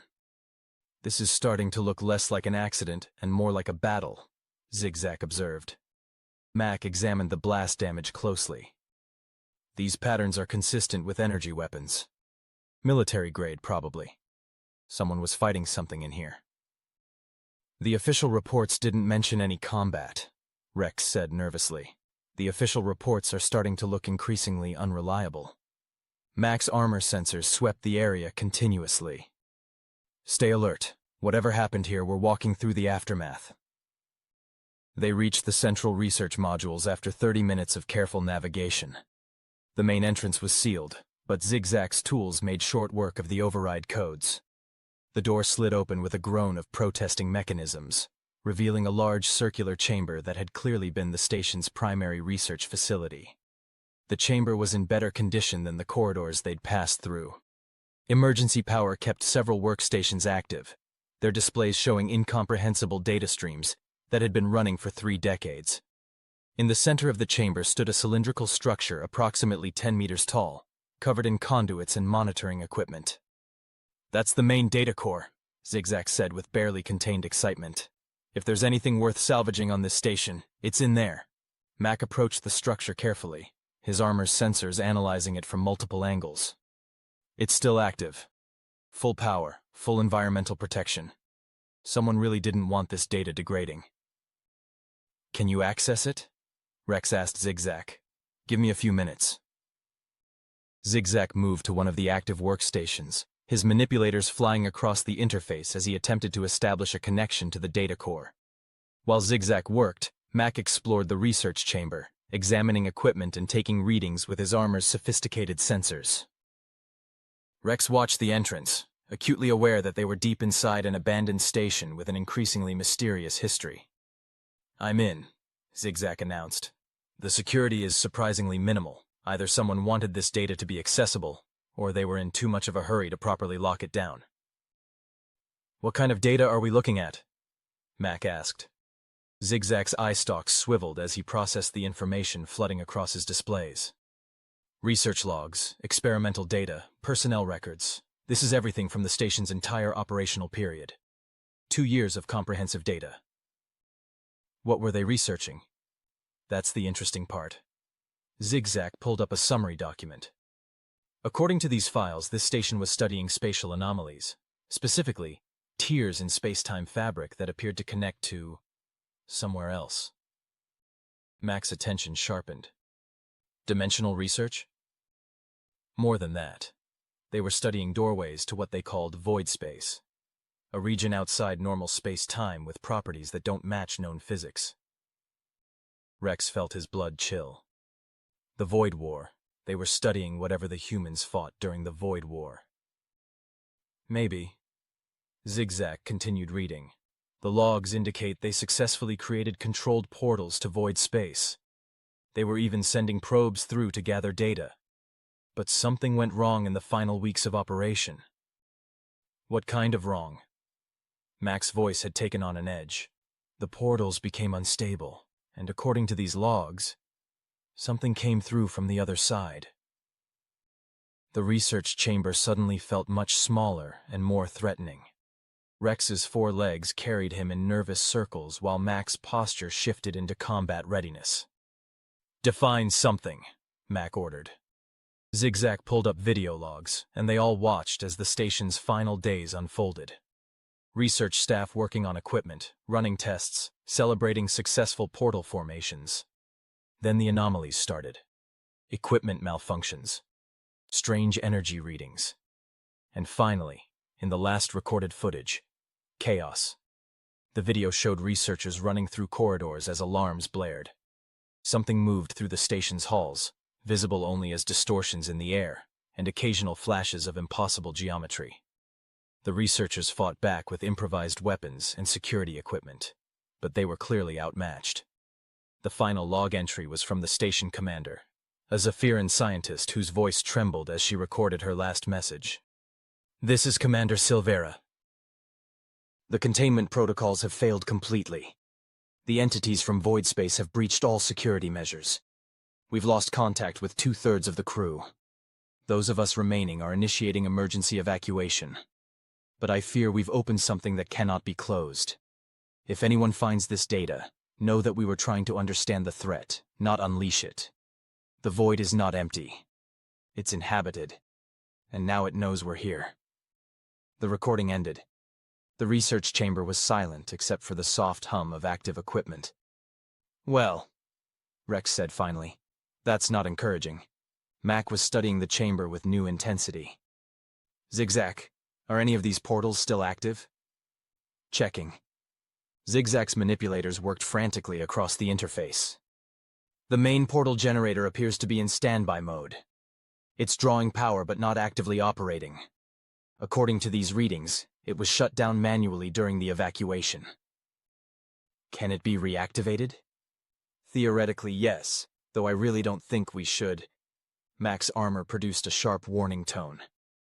We have company, multiple contacts approaching our position from deeper in the station. The crew? Rex asked hopefully.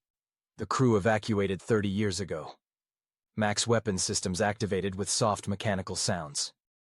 These contacts are moving in patterns that suggest coordination and purpose. Everyone get behind me. Now. They moved quickly, positioning themselves behind Mac's armored form as he faced the chamber's far entrance. Through that doorway came sounds that didn't belong in an abandoned research station. Footsteps, or something like them. And a low, thrumming sound that seemed to bypass their ears and resonate directly in their bones. What is that? Zigzag whispered. Unknown, Mac replied, his voice steady despite the tension. But whatever it is, it knows we're here. The entities emerged from the far corridor, and Rex's mind struggled to process what he was seeing. They were roughly humanoid in shape, but wrong in ways that hurt to observe. Their forms seemed to flicker between solid and translucent, occupying space in ways that violated basic geometry. When they moved, reality seemed to bend around them, creating distortions that made Rex's vision blur. There were 3 of them, moving with synchronized precision toward the research chamber. Void entities, Max said quietly, just like in the logs. They never left when the station was evacuated. What do we do? Rex asked, fighting the urge to run. We stay calm and we back toward the exit slowly, no sudden movements. Mac's armor was recording everything, sensors analyzing the entities with rapid efficiency. These things have been trapped here for 30 years. They might not even be hostile.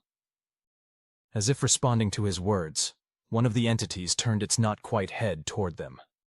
Where its face should have been, reality seemed to fold in on itself, creating a void that drew the eye and refused to release it. Then it spoke, and its voice was like the sound of tearing metal translated into language. Humans, it said. The word echoed through the chamber with impossible resonance. After so long, we knew you would return. Mac's weapons remained ready but not aimed. We mean you no harm. We're just salvagers looking for data. Lies. The entity moved closer, and with each step, the air around it distorted further. Humans always return. To study. To weaponize. To open doors that should remain closed. We didn't open any doors, Mac replied carefully. We just arrived. But you will. The entity's companions spread out, flanking positions suggesting intelligence and tactical thinking. You always do. It is your nature. You push boundaries. You challenge the void itself. It is why we watched you. Why we waited. Zigzag's scanner was working overtime, trying to gather data on the entities while staying behind Mac's protective form. These things are partially phase-shifted, he whispered. They exist partly in our space and partly in somewhere else. The void, Mac confirmed. They're from the same place the station was studying. We are from nowhere, the lead entity said. We are the nothing between somethings.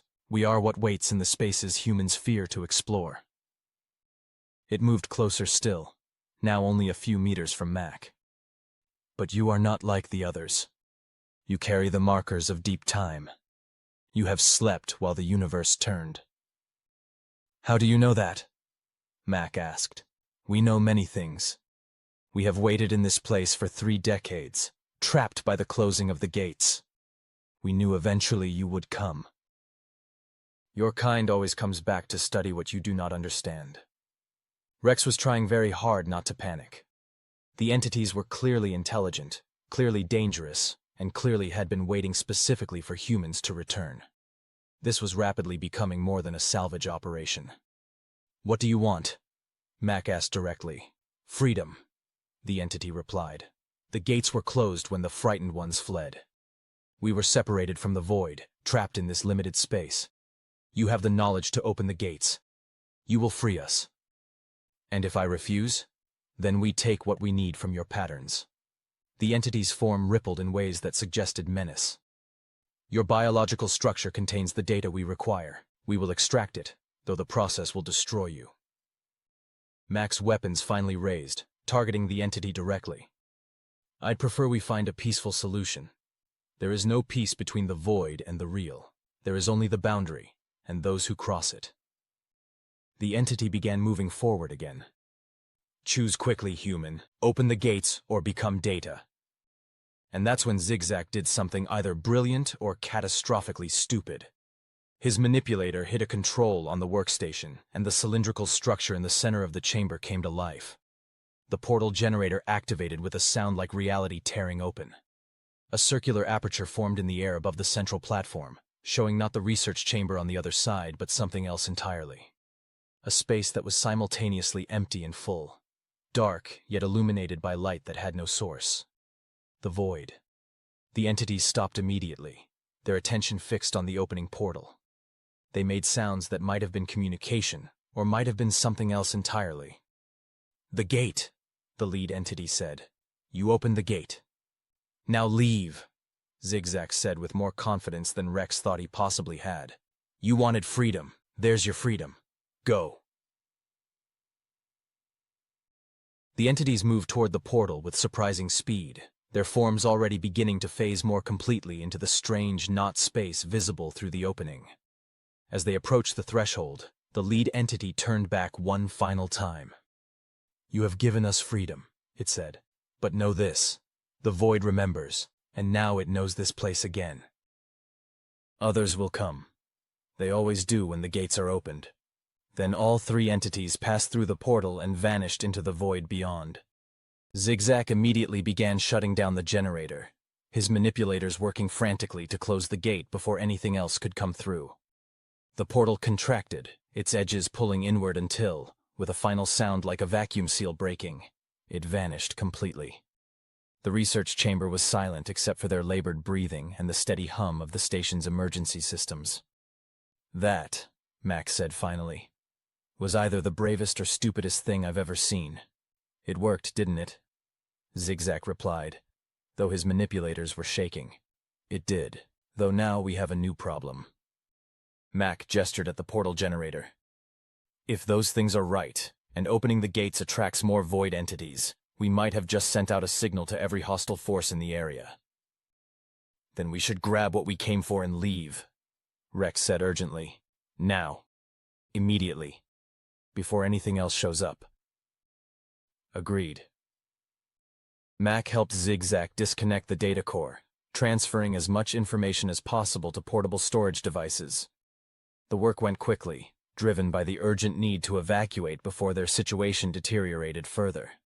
10 minutes later, they were racing back through the station's corridors, laden with data cores and storage devices containing 30 years of classified research. Behind them, the station's systems were beginning to destabilize, alarms blaring as the portal generator's activation triggered cascade failures in other systems. They reached the serendipitous Prophet and undocked with record speed, Rex pushing the ship's engines harder than he'd ever dared. As they cleared the research station and began navigating back through the Vermilion Shroud, Mac pulled up the data they'd recovered. "What did we actually get?" Rex asked. "Everything," Zigzag replied, examining the files. "Research on void space, portal technology, records of entity encounters, classified Federation reports on dimensional anomalies. This data is worth more than we could have imagined." "It's also going to make us even bigger targets," Mac noted. "The Federation shut down this research for a reason. If they find out we have this data, then we don't let them find out," Rex said. "We get somewhere safe, we analyze what we have, and we figure out how to use it." They emerged from the Vermilion Shroud, sensors clearing as they left the electromagnetic interference behind. For a moment, Rex allowed himself to hope they'd completed the salvage without further complications. Then Zigzag's scanner began screaming warnings. "Federation ships," he reported, his voice tight with tension. "Multiple vessels. Heavy class. And they're moving to intercept us." Max studied the sensor readings, his expression grim. "They were waiting for us. Someone knew we were here." "How is that possible?" Rex demanded. "Protocol Omega," Max said quietly. "The research station was flagged in their communications. They've been watching it. And we just activated systems that hadn't been online in 30 years. We might as well have sent up a flare. The Federation ships were closing fast, their formation suggesting they had no intention of letting the serendipitous prophet escape. Rex's mandibles clicked rapidly as he calculated vectors and realized they had no chance of outrunning military vessels. "Suggestions?" he asked Mac. The human's smile was grim but determined. "We do what humans have always done when cornered. We improvise."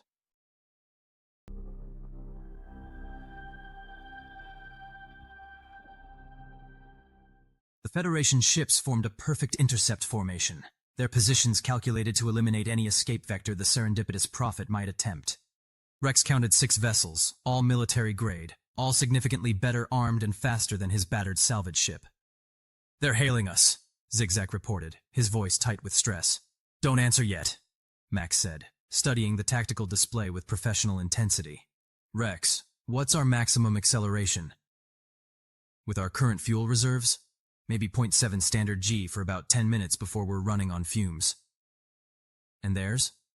"Those are interceptor-class vessels. They can pull 2G sustained and have fuel for days." Rex's mandibles clicked nervously. "We can't outrun them." "No," Mac agreed, "but we might be able to outthink them."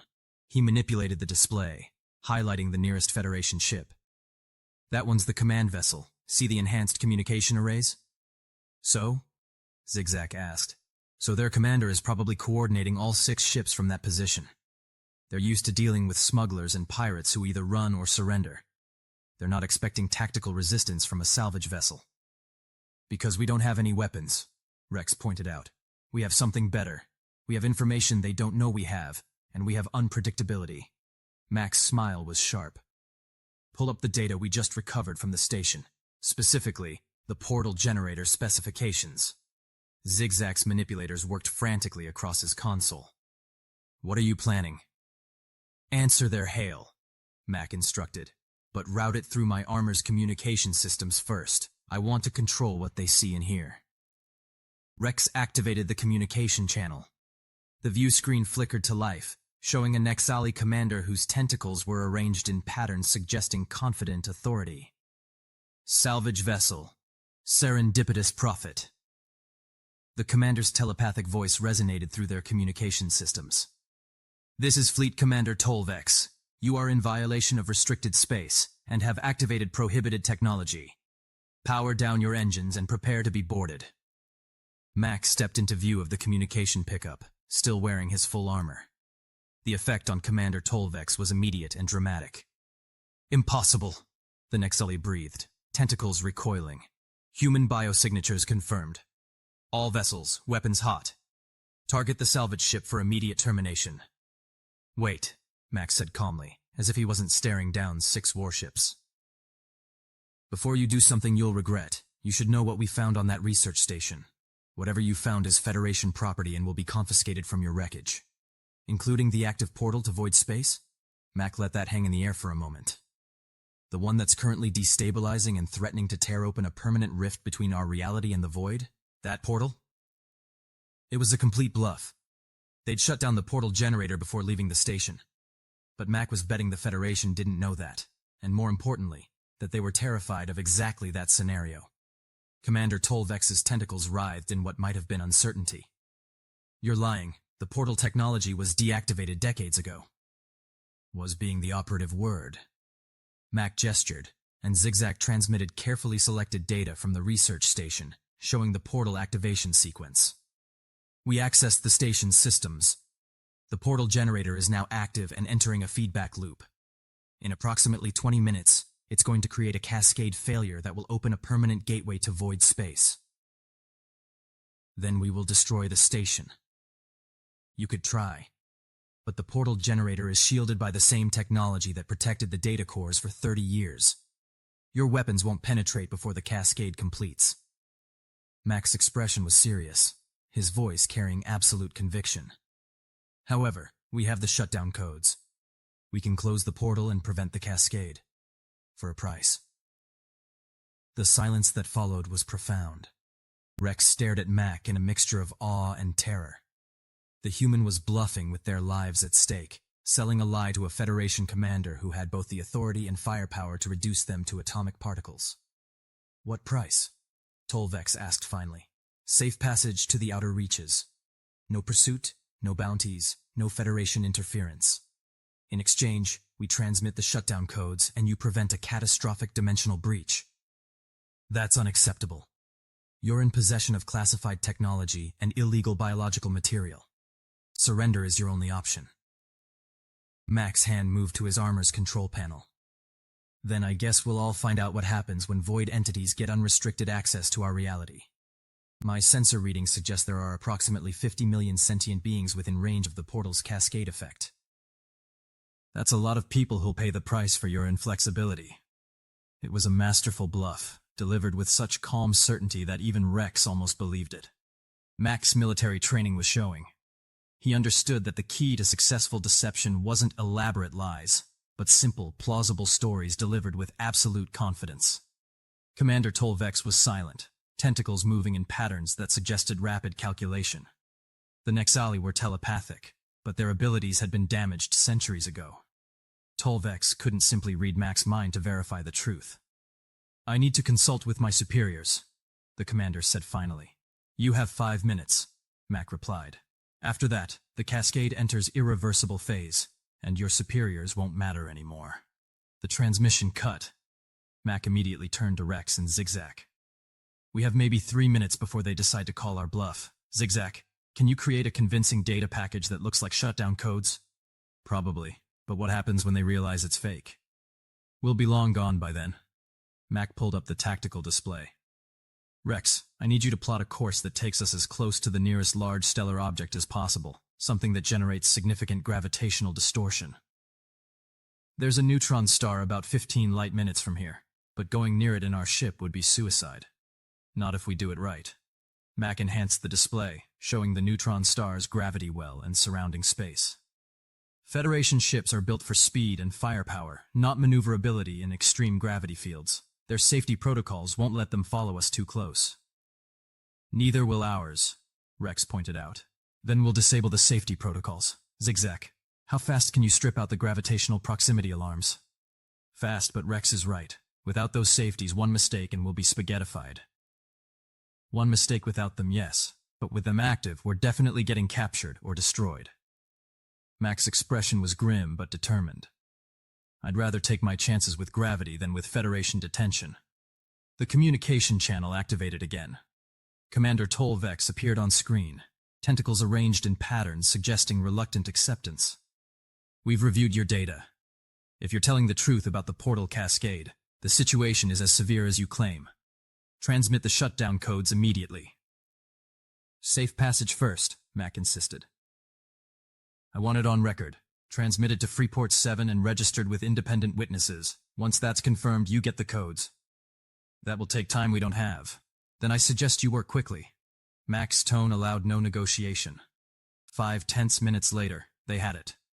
A recorded message from Commander Tolvex, transmitted through official channels and witnessed by neutral parties on Freeport 7, granting the serendipitous prophet safe passage to the outer reaches with no pursuit or interference. Now the codes, Tolvex demanded. Mac nodded to Zigzag, who transmitted the carefully fabricated data package. It would take the Federation's technicians at least an hour to realize the codes were sophisticated nonsense designed to look authentic. Received, Tolvex confirmed. Now power down your engines and wait while we verify the codes. That wasn't part of our agreement, Mac replied. We delivered the codes. We're leaving. Safe passage, remember? The safe passage is contingent on the codes being authentic. That's a new condition you just invented. Mac's hand was already on the disconnect control. But feel free to file a complaint with the independent witnesses. We'll be in the outer reaches if you want to discuss it. He cut the transmission before Tolvex could respond. Rex, maximum acceleration toward that neutron star, now.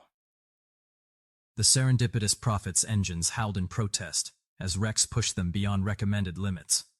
The Federation ships immediately broke formation and gave chase, but Mac had bought them precious seconds of confusion. They're arming weapons, Zigzag reported.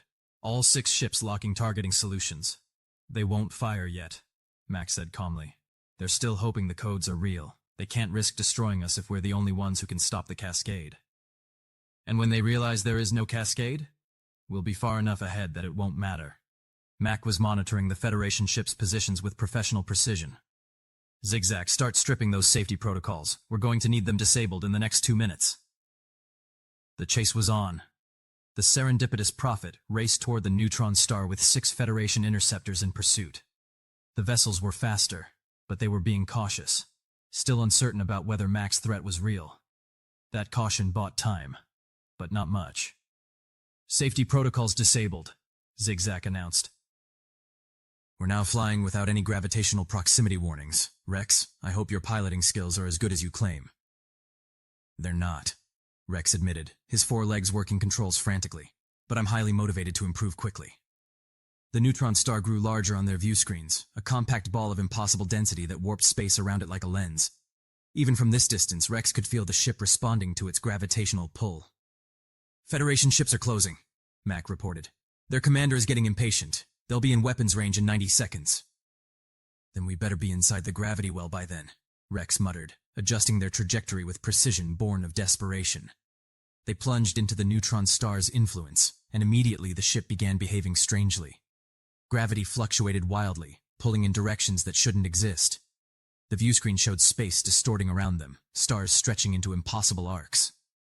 Federation ships are slowing, Zigzag reported. Their safety protocols are preventing them from following us deeper. They'll override those protocols eventually, Mac said.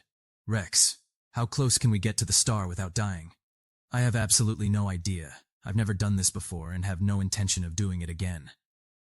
Fair enough. Push as close as you're comfortable with, then use the gravity assist to slingshot us out at maximum velocity. Rex had to admit, Mac's plan was brilliant in its simplicity and insanity.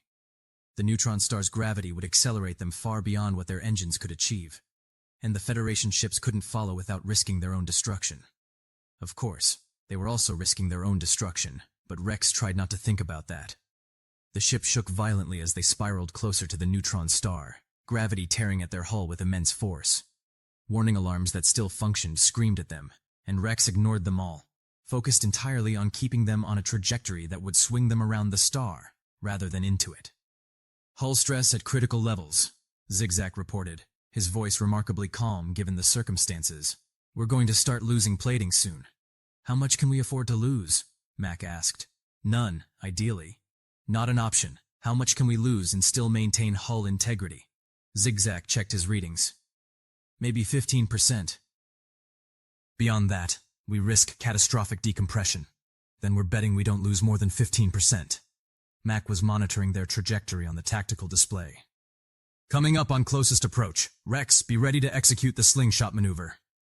The neutron star filled their view screen now, a ball of compressed matter so dense that looking at it hurt Rex's optical processing. They were so close that time itself was behaving strangely, their chronometers showing fluctuations as relativity bent around the star's mass. Now! Mac called out. Rex fired the maneuvering thrusters, using the star's gravity to whip them around at impossible speed. The ship groaned, hull plating screaming under stress forces it was never designed to handle. Something in the cargo bay exploded, and the lights flickered. But they made it around. The serendipitous Prophet shot out of the neutron star's gravity well like a projectile from a railgun, accelerating to speeds that would have been impossible with their engines alone. Behind them, the Federation ships were still struggling at the edge of the gravity well, their safety protocols preventing them from attempting the same maneuver. We lost hull plating, Zigzag reported. Sections 4, 7, and 12 are gone, but we're still pressurized and the damage is within acceptable limits. Rex allowed himself to breathe. They'd actually survived. The Federation ships? Mac asked, falling behind rapidly. At our current velocity and their cautious approach, they won't be able to catch us before we reach the outer reaches. Mac's smile was grim, but satisfied. Then we made it. We made it because you lied convincingly to a Federation commander, and then executed an insane maneuver that should have killed us. Rex pointed out. That was either brilliant, or the stupidest thing I've ever been part of. Welcome to human military tactics, Mac replied. We specialize in plans that sound insane until they work. They flew in silence for several minutes, each processing what had just happened. They'd escaped a Federation intercept, survived a close approach to a neutron star, and were now carrying data that could change the galaxy's understanding of reality itself. Mac, Zigzag said quietly. Thank you for getting us out of that. You're welcome. Though technically, you're the one who got us into it by opening that portal, which saved us from the void entities. Fair point. Mac studied the data they'd recovered, his expression thoughtful. We need to find a safe place to analyze this properly. Somewhere the Federation can't easily reach us. I might know a place, Rex said. There's an independent research facility in the outer reaches, run by former Federation scientists who left the service over ethical disagreements. They're not exactly friendly to Federation authority. Sounds perfect. How far? 3 days' travel, assuming we don't run into more complications. We'll definitely run into more complications, Max said with certainty, but at least we'll have time to prepare for them. Zigzag was reviewing the data from the research station, his eye stalks moving rapidly as he processed the information. Mac, you should see this. I found something in the station's archives that mentions humans specifically. Mac moved to Zigzag's console. What kind of mention? A communication log from right before the evacuation. The station commander was reporting to someone in Federation High Command about the void entities. She mentions that the entities were specifically interested in humans, that they'd encountered humans before during what they called the Boundary Wars. The Void War, Max said quietly. They have a different name for it, but it's the same conflict. There's more. The communications suggest the Federation knew about the Void War while it was happening. They were monitoring human activity, watching the conflict unfold, and they deliberately chose not to intervene. The implications settled over the cargo bay like a heavy weight. The Federation hadn't just covered up the truth about humanity's extinction. They'd watched humans fight and die against void entities, and done nothing to help. Why? Rex asked. Why would they just watch? Because they were studying the conflict, Mac replied, his voice hard. Gathering data about void entities and human defensive capabilities without risking their own people. We were a convenient test subject. That's monstrous. That's politics. Mac closed the data file, his expression carefully neutral. And it's exactly the kind of thing we need to expose. The Federation isn't just lying about human extinction. They're complicit in it. Exposing that will make us targets for assassination, not just arrest, Zigzag pointed out. We're already targets. The question is whether we're targets who accomplish something meaningful before the Federation catches up with us. Mac pulled up the tactical display again, checking their course and the positions of any potential pursuit. 3 days to this research facility. That gives us time to analyze the data, plan our next moves, and figure out how to turn what we know into leverage. And if the Federation catches us before we get there? Rex asked. Then we improvise again. Mac's smile was sharp. Humans are really good at that. They flew on toward the outer reaches, carrying secrets that could change the galaxy and pursued by forces that would kill to keep those secrets buried. The serendipitous Prophet had become more than a salvage vessel. It had become a repository of dangerous truths, and its crew had transformed from simple salvagers into something else entirely. Revolutionaries, perhaps. Or fools. Or both. But whatever they were now, there was no going back.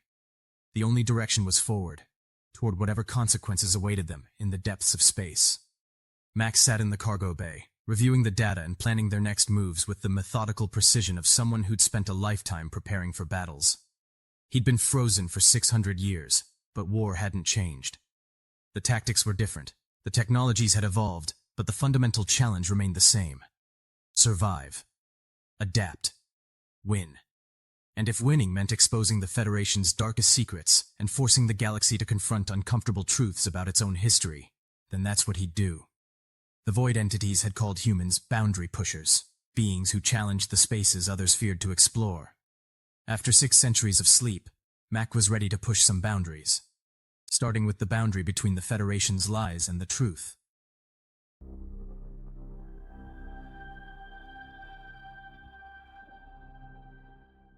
The research facility designated Haven 3 looked exactly like something built by scientists who'd left the Federation over ethical disagreements. It was a patchwork construction of repurposed modules, experimental technologies, and what appeared to be pure stubbornness, all held together in a loose orbital formation around a barren moon. "That's our destination?" Mac asked, studying the facility through the view screen. "Don't judge it by appearance," Rex replied, guiding the serendipitous prophet toward the facility's docking area. "Haven 3 has some of the best independent researchers in the outer reaches. If they'd stayed with the Federation, they'd be running major projects. Instead, they're here, doing work the Federation considers too dangerous. Or too ethical." "Too ethical?" Zigzag questioned. "The Federation has very specific ideas about what research should be conducted, and who should benefit from it. The people at Haven 3 disagree with those ideas strongly." As they approached, Rex transmitted their identification codes and a brief message explaining they had sensitive data that required analysis. The response came within minutes, directing them to a specific docking port and warning them that security scans would be thorough. "They're careful," Mac observed approvingly. "They have to be. The Federation would love an excuse to shut them down." Rex maneuvered the ship through the docking sequence, noting how Haven 3's defenses tracked them the entire approach. But they're independent, well-funded by private interests, and technically not violating any laws. The Federation can watch, but can't touch. They docked successfully. After passing through extensive security protocols that even Mac found impressive, they were escorted to a meeting room in Haven 3's central module. The room was cluttered with displays, data pads, and equipment that Rex couldn't identify, suggesting this was a working space rather than a formal conference area. A Cortec researcher entered first, her heavy frame moving with surprising grace. She was followed by a Zephyran male whose elegant features carried an expression of intense curiosity, and finally by a being Rex recognized as a Nexali, though this one's tentacles moved with patterns suggesting active telepathic ability, rather than the damaged capabilities most Nexali possessed. "Captain Rex," the Cortex said, her voice rumbling like distant thunder. "I'm Dr. Kestor, senior researcher. These are my colleagues, Dr. Lin Carr," she gestured to the Zephyran, "and Dr. Vexnal," indicating the Nexali. "Thank you for seeing us on short notice," Rex replied. "Your message suggested you have data related to dimensional research and void space phenomena. That's our primary area of study, so naturally, we're interested." Kestor's eyes fixed on Mac with obvious fascination. "Though I must admit, we weren't expecting you to bring a human."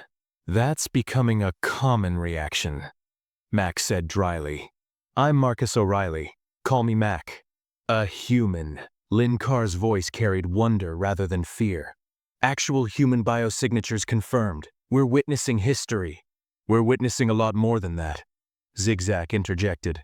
"We have data from a Federation research station that was studying void space. The station was abandoned 30 years ago after a containment failure. But the data cores were intact." That got their attention. All three researchers leaned forward with obvious interest. "Which station?" Kestor asked. "The Vermilion Shroud Facility, research designation Omega-7. The researchers exchanged glances that suggested recognition and concern. Omega-7 was conducting some of the most advanced dimensional research in the Federation, Vexnal said, his telepathic voice resonating directly in their minds. The official reports stated the entire data archive was destroyed during the evacuation. "The official reports were wrong," Mac replied. "We recovered everything. Research logs, experimental data, communication records, and evidence that the Federation knew significantly more about void space than they've publicly acknowledged." "Evidence?" Lin Carr asked carefully. Mac nodded to Zigzag, who pulled out a portable data storage device. "Everything's here, but before we share it, we need to establish terms." "Terms?" Kestor's expression hardened slightly. "You're trying to sell us research data?" "We're trying to stay alive while exposing the truth about what the Federation has been hiding," Mac corrected. "The data is valuable, but more importantly, it's dangerous. Anyone who has it becomes a target. We need allies who can analyze it, verify it, and help us figure out how to use it without getting killed." The researchers were quiet for a moment, processing this. "You're asking us to become accomplices in whatever conflict you're having with the Federation," Vexnal observed. "We're asking you to do what you already do," Mac replied. "Pursue truth, regardless of political consequences. This data proves the Federation has been lying about human extinction, about the nature of void space, and about their own complicity in events they've officially disavowed. Those are serious accusations, Lin Carr said. They're supported by serious evidence. Mac's expression was steady. Look, we understand the position this puts you in. If you can't help us, we'll move on and find someone who can. But I thought scientists who left the Federation over ethical disagreements might be interested in proof that those ethical concerns were justified. Kestor studied Mac for a long moment, her expression unreadable. Then she turned to her colleagues. Opinions. The data could be fabricated, Lin Carr pointed out. Or incomplete. We'd need to verify everything before making any commitments. Agreed, Vexnal added. But if it's genuine, this could be the most significant finding in decades. We'd be fools not to at least examine it. Kestor nodded slowly. We'll review your data. If it's authentic, and as significant as you claim, we'll discuss how Haven 3 might assist you. But we make no promises beyond that initial review. Fair enough, Mac agreed. They spent the next several hours transferring data and watching as the Haven 3 researchers began their analysis. Mac, Rex, and Zigzag were given temporary quarters while they waited, though Mac made it clear he wanted regular updates on what the researchers were finding.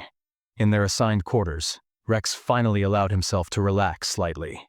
They'd made it to Haven 3, delivered the data, and were at least temporarily safe from Federation pursuit. What do you think they'll find? He asked Mac.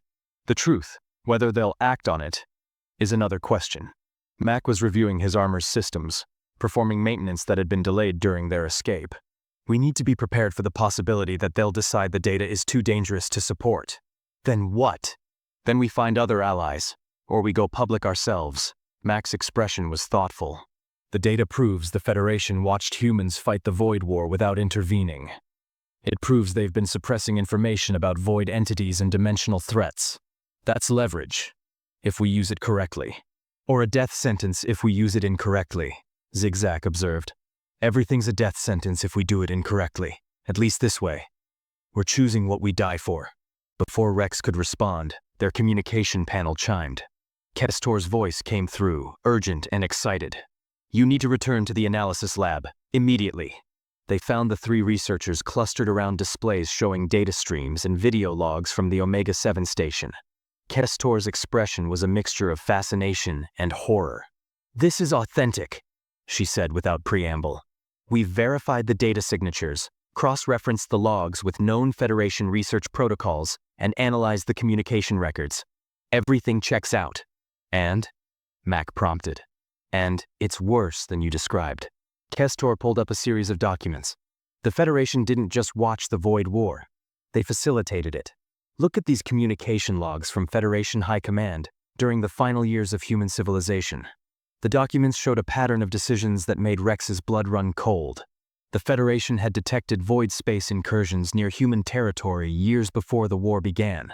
They'd classified the information as restricted and deliberately withheld it from human authorities. They knew, Zigzag whispered. They knew the void entities were coming. And they said nothing. It gets worse, Lin Carr added, pulling up additional files. After the war began, the Federation established monitoring stations throughout the conflict zone. They studied human defensive tactics, weapons development, and engagement patterns. They were using humanity as a test case for how to fight void entities without risking their own forces.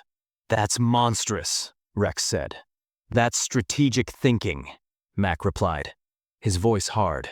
Unethical, cruel, but strategically sound. Let someone else fight your enemy while you gather data on how to defeat them. There's more, Vexnal said, his telepathic voice carrying weight. The Omega-7 station wasn't just studying void space. It was attempting to replicate human anti-void weapons technology. The portal experiments were designed to understand how humans had developed defensive capabilities so quickly during the war. Mac's attention sharpened. What defensive capabilities? According to these logs, humans developed weapons and tactics specifically designed to combat void entities. The research team at Omega-7 was trying to understand how a relatively young species managed to create effective countermeasures against extra-dimensional threats that the Federation had been unable to address. Where did this technology come from? Mac asked. The logs don't say, but there are references to something called the Human Defense Network, a distributed system of weapons platforms and research facilities that appeared during the final years of the Void War. Kestor pulled up schematic data that made Mac lean forward with recognition. Defense platforms, he said quietly, powered by exotic matter reactors, armed with quantum disintegration arrays. You've seen these before? Lin Carr asked. I woke one up when my cryopod activated. It defended me from a Federation patrol. Max studied the schematics with professional interest. I thought it was a single unit. You're saying there's a network? According to this data, there were approximately 50,000 platforms deployed throughout human space. The Federation monitored their activation during the Void War, but couldn't determine their full capabilities or locations. Because they were cloaked and distributed, Max said, understanding dawning. Earth's final defense. We knew we couldn't save the planet, so we saved the knowledge and the means to fight back. These platforms are still active? Zigzag asked. Some of them. Mine responded to recognition codes broadcast by my cryopod.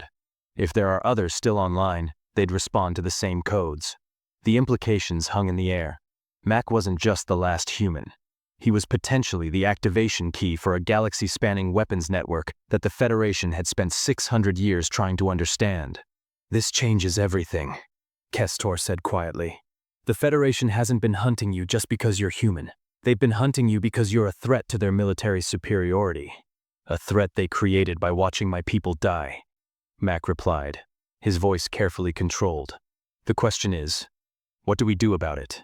We need to verify the extent of this network, Lin Carr suggested.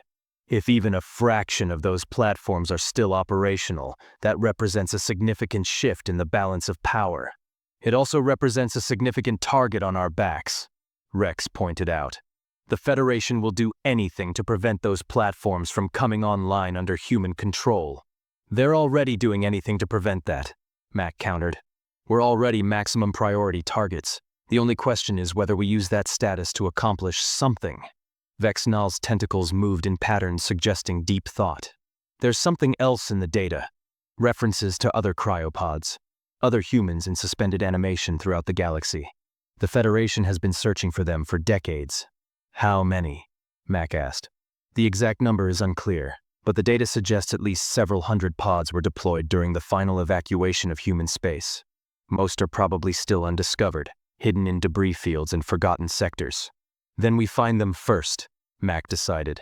We locate other humans, we activate the defense network, and we use both as leverage to force the Federation to acknowledge the truth about what they did. That's an incredibly ambitious plan, Kestor observed. Do you have a better one? The Cortec researcher was quiet for a moment, then smiled grimly. No. And more importantly, I don't want one. Haven 3 was founded because we believed the Federation was suppressing important research for political reasons. This data proves we were right. We're in. You're sure? Rex asked. This will make you Federation enemies. We've been Federation enemies since we left, Lin Carr replied. The only difference is now we have proof we were right to leave. And allies who can help us do something about it. Over the next several hours, they planned their next moves. Haven 3 would analyze the data comprehensively, identifying the locations of other cryopods and defense platforms. Mac would work with their technical team to understand the defense network's control systems. Rex and Zigzag would use their salvage expertise to identify the safest approaches to the various locations.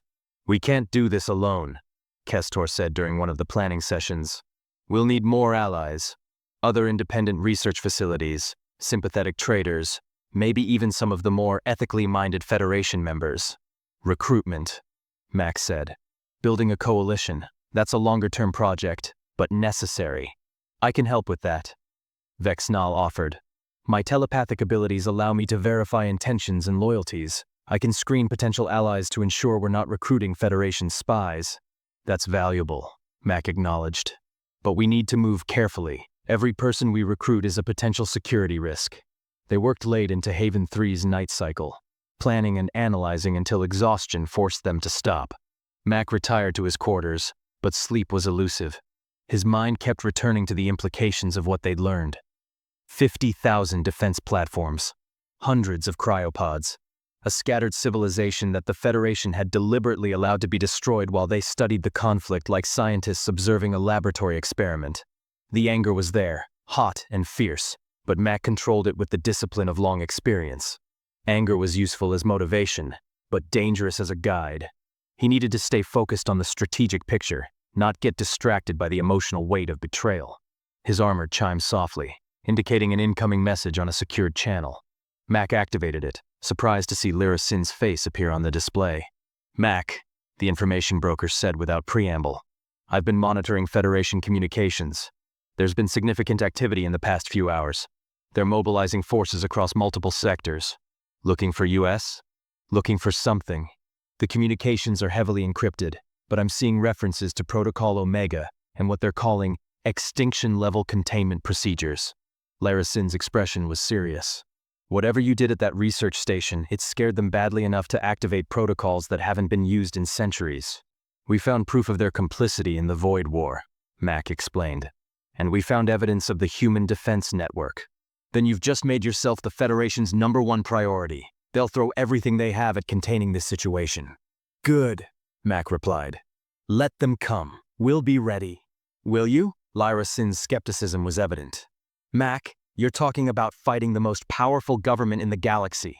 You have one damaged ship, a handful of allies, and some very dangerous knowledge. That's not enough. It's a start, and sometimes a start is all you need."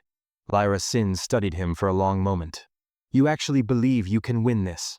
"I believe we can force them to acknowledge the truth. Whether that's winning depends on your definition. And if they kill you before you can force that acknowledgement, then someone else will pick up where we left off. The truth has a way of surviving even when the people carrying it don't." Mac's expression softened slightly. "But I appreciate the concern. Why are you warning me?" "Because I'm a businessman, and I don't like seeing potential assets wasted. Also," Lyra Sin paused, "because what the Federation did was wrong, and someone should hold them accountable. Help us then, actively, not just with warnings. I'll consider it. But Mac, be careful. The Federation isn't just powerful.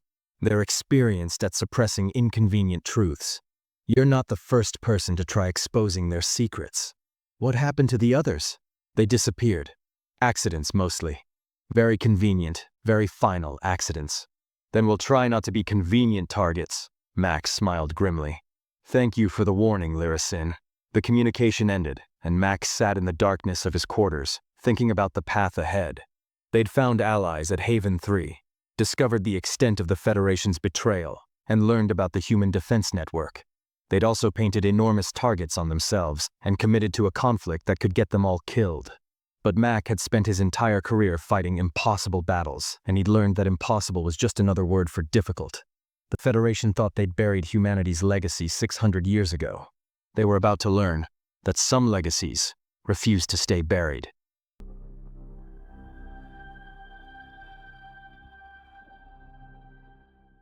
The alarm woke Mac from restless sleep. He was on his feet and armored within seconds, his military training overriding the disorientation of waking in an unfamiliar place. The alarm wasn't Haven 3's general alert. It was the specific pattern his armor had been programmed to recognize as an incoming threat. "Mac!" Kestor's voice came through the communications system, tight with urgency. "We have a situation. You need to get to the command center. Now." He found Rex and Zigzag already there, along with the Haven 3 research team. The main display showed sensor readings that made Mac's tactical assessment shift immediately into combat mode. "Federation fleet," Lin Carr reported, his elegant features tense. "Heavy-class vessels. At least 15 ships, possibly more. They're not attempting to hide their approach." "How long until they're in weapons range?" Mac asked. 12 minutes, maybe less if they push their engines." Mac studied the tactical display with professional efficiency. 15 ships represented a significant commitment of resources. The Federation was done with subtle approaches. "Can Haven 3 defend itself?" he asked Kestor. "We have defensive shields and some point defense weapons, but nothing designed to fight a fleet." The Cortec researcher's voice was steady, despite the obvious threat. "We're a research facility, not a military installation." "Then we need to even the odds." Mac activated his armor's communication systems, accessing frequencies he'd been studying since learning about the Human Defense Network. "Zigzag, I need you to boost my signal strength. I'm going to try something." "Try what?" "Activating the defense platforms." Mac pulled up the recognition codes his cryopod had transmitted. If there are any platforms in range, they should respond to these codes. Should? Rex's mandibles clicked nervously. It's 600-year-old technology that may or may not still be functional. Should is the best I can offer. Zigzag worked frantically to boost the signal while Mac transmitted the recognition codes on every frequency the defense network might monitor. For several tense seconds, nothing happened. Then Mac's armor registered responses. Multiple responses, scattered throughout the sector. "I'm reading power signatures activating," Vexnell reported, his telepathic voice carrying surprise. "Multiple sources. Locations distributed across the local space. They're defense platforms. At least 30 of them coming online." On the tactical display, new contacts appeared. The platforms had been hidden, cloaked in ways that made them invisible to standard sensors. But now they were revealing themselves. Ancient weapons systems responding to Mac's call after 6 centuries of silence. "Federation fleet is detecting the activations," Linkar said. "They're breaking formation, moving to defensive positions." Mac watched the Federation ships scatter as the defense platforms oriented themselves. The platforms were moving with coordinated precision, forming a protective perimeter around Haven 3. "Unknown vessels," a voice came through on standard communication channels. This was Fleet Admiral Zoran, the same officer Mac had heard referenced in the intercepted communications. "This is Federation Fleet Command. You are in violation of prohibited technology protocols. Power down immediately or face immediate termination." "Admiral Zoran," Mac replied, his voice calm.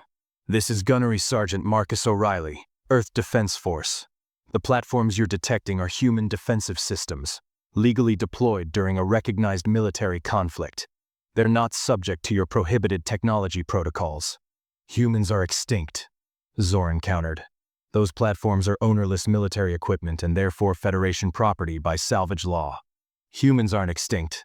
I'm talking to you right now, and these platforms recognize my command codes, which makes them very much owned." Max smiled grimly. "I suggest you reconsider your approach vector, Admiral. Those platforms have quantum disintegration arrays that can delete your ships from existence. I'd prefer not to demonstrate that capability, but I will if you threaten this facility." The silence that followed was profound. Mac could imagine the calculations happening aboard the Federation flagship. 15 ships versus 30 defense platforms. Each platform armed with weapons the Federation had spent centuries trying to understand.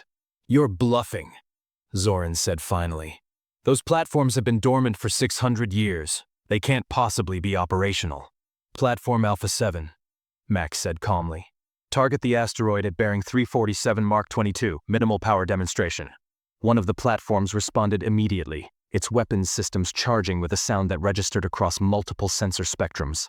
A beam of coherent energy lanced out, striking the designated asteroid. The rock didn't explode or shatter. It simply ceased to exist. Its atomic structure disintegrated at the quantum level. "I have 29 more platforms ready to demonstrate their capabilities," Max said into the stunned silence. "Would you like to see what happens when I use full power against hardened military targets?" "This is an act of war," Zoran replied, but his voice had lost its certainty. "This is self-defense," Mac retorted. "You brought 15 warships to attack a civilian research facility. I'm simply ensuring that attack doesn't succeed." Mac's tone hardened. "Here's what's going to happen, Admiral. You're going to withdraw your fleet beyond weapons range. You're going to file whatever reports you need to file. And you're going to tell your superiors that the human weapons network they've been afraid of for 6 centuries is now fully operational under human command. The Federation Council will never accept this situation. Then the Federation Council can contact me directly to discuss terms. Until then, any hostile action toward Haven 3, toward my allies, or toward any human assets will be met with immediate and overwhelming force." Mac paused. "Do we understand each other, Admiral?" Another long silence. Then, "We understand. For now. But this isn't over, Sergeant O'Reilly. I never thought it would be." Mac watched as the Federation fleet began withdrawing, their formation disrupted, and their confidence shattered. But it's a start. The communication ended. The command center erupted in nervous celebration as the researchers realized they'd just witnessed the Federation backing down from a direct confrontation. "That was incredible," Kestor said, her voice carrying a mixture of awe and concern. You just threatened a Federation admiral with a weapons network that nobody's seen operational in 6 centuries. And it worked, Mac replied. For now. But they'll be back with more ships and better plans. We've bought time, not safety. How long? Rex asked. Hours, maybe days if we're lucky. The Federation will need to assess the situation, determine the full extent of the defense network's capabilities, and develop a strategy for dealing with it. Mac pulled up the data from the activated platforms. In the meantime, we need to locate and activate as many platforms as possible. Every one we bring online shifts the balance of power in our favor. And the cryopods? Zigzag asked. If we can find other humans, that shifts things even more. Agreed. Vex Snell. Did the data analysis identify any probable cryopod locations? The Nexali researcher pulled up a star chart marked with dozens of coordinates. We've identified 47 high-probability locations based on the evacuation records from the Omega-7 data. Most are in debris fields or remote sectors, places where pods could remain undiscovered for centuries. Then we start searching, Mac decided. We'll need multiple teams. The serendipitous prophet can't search all these locations alone. Haven 3 has several research vessels, Kestor offered. They're not combat ships, but they're fast and well-equipped for search operations. We can modify them to detect cryopod signatures. Do it. But we need to move quickly. The Federation will be searching for the same pods, and they have more resources. Mac highlighted several coordinates on the star chart. These 3 locations are closest to our current position and show the highest probability of containing pods. We start there. Over the next several hours, Haven 3 transformed from a research facility into a command center for a galaxy-wide search operation. Research vessels were equipped with modified sensors capable of detecting cryopod power signatures.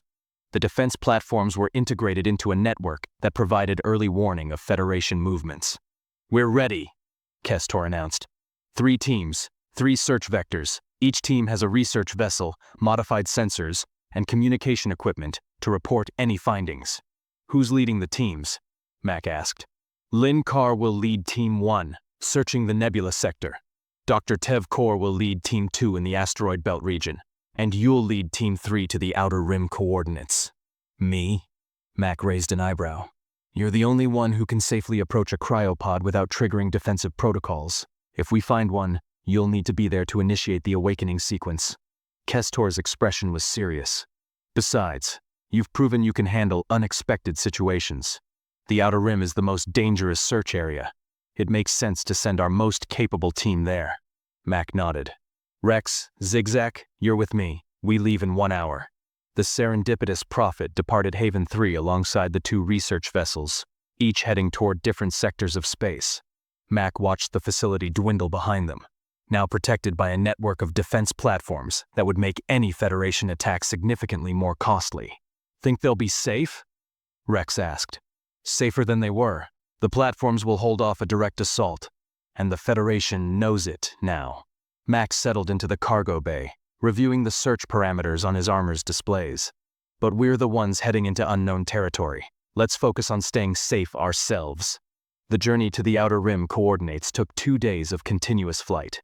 Mac used the time to study the cryopod recovery procedures, hoping that his own awakening had been typical rather than exceptional. The last thing they needed was to damage a pod through improper handling. Approaching the search coordinates, Rex announced. Sensors are... Wait, I'm getting something. Power signature. Faint but consistent with cryopod specifications. Mac moved to the bridge. Location? Embedded in an asteroid, about 15,000 kilometers from our current position. The asteroid appears to be part of a larger field that's been largely undisturbed for centuries. Perfect hiding place, Zigzag observed. Protected from casual scans by the asteroid's mass, lost in a field too dangerous for most salvagers to search thoroughly. They approached carefully, Rex navigating through the asteroid field with the skill born of years of salvage work. The power signature grew stronger as they closed in, and Mac's armor confirmed what they all hoped. This was definitely a cryopod, and it was still active. We'll need to excavate, Rex said. Carefully. If we damage the pod, whoever's inside won't survive. I can help with that, Mac offered. My armor has precision cutting tools designed for exactly this kind of operation. It took 3 hours of careful work to reach the pod. Mac used his armor's tools to cut through rock and ice, creating a tunnel that gradually revealed the crystalline structure beneath. Almost there, Mac reported, clearing the last layer of debris. Pod appears intact. Power levels are stable. Initiating scan for biosignatures. His armor's sensors penetrated the crystalline shell, revealing the figure inside. Mac felt his breath catch. "It's a woman," he said quietly. "Human. Approximately 30 years old, vital signs stable, in deep cryostasis." "Can you wake her?" Zigzag asked. "I can start the thaw sequence, but it'll take several hours, same as mine did."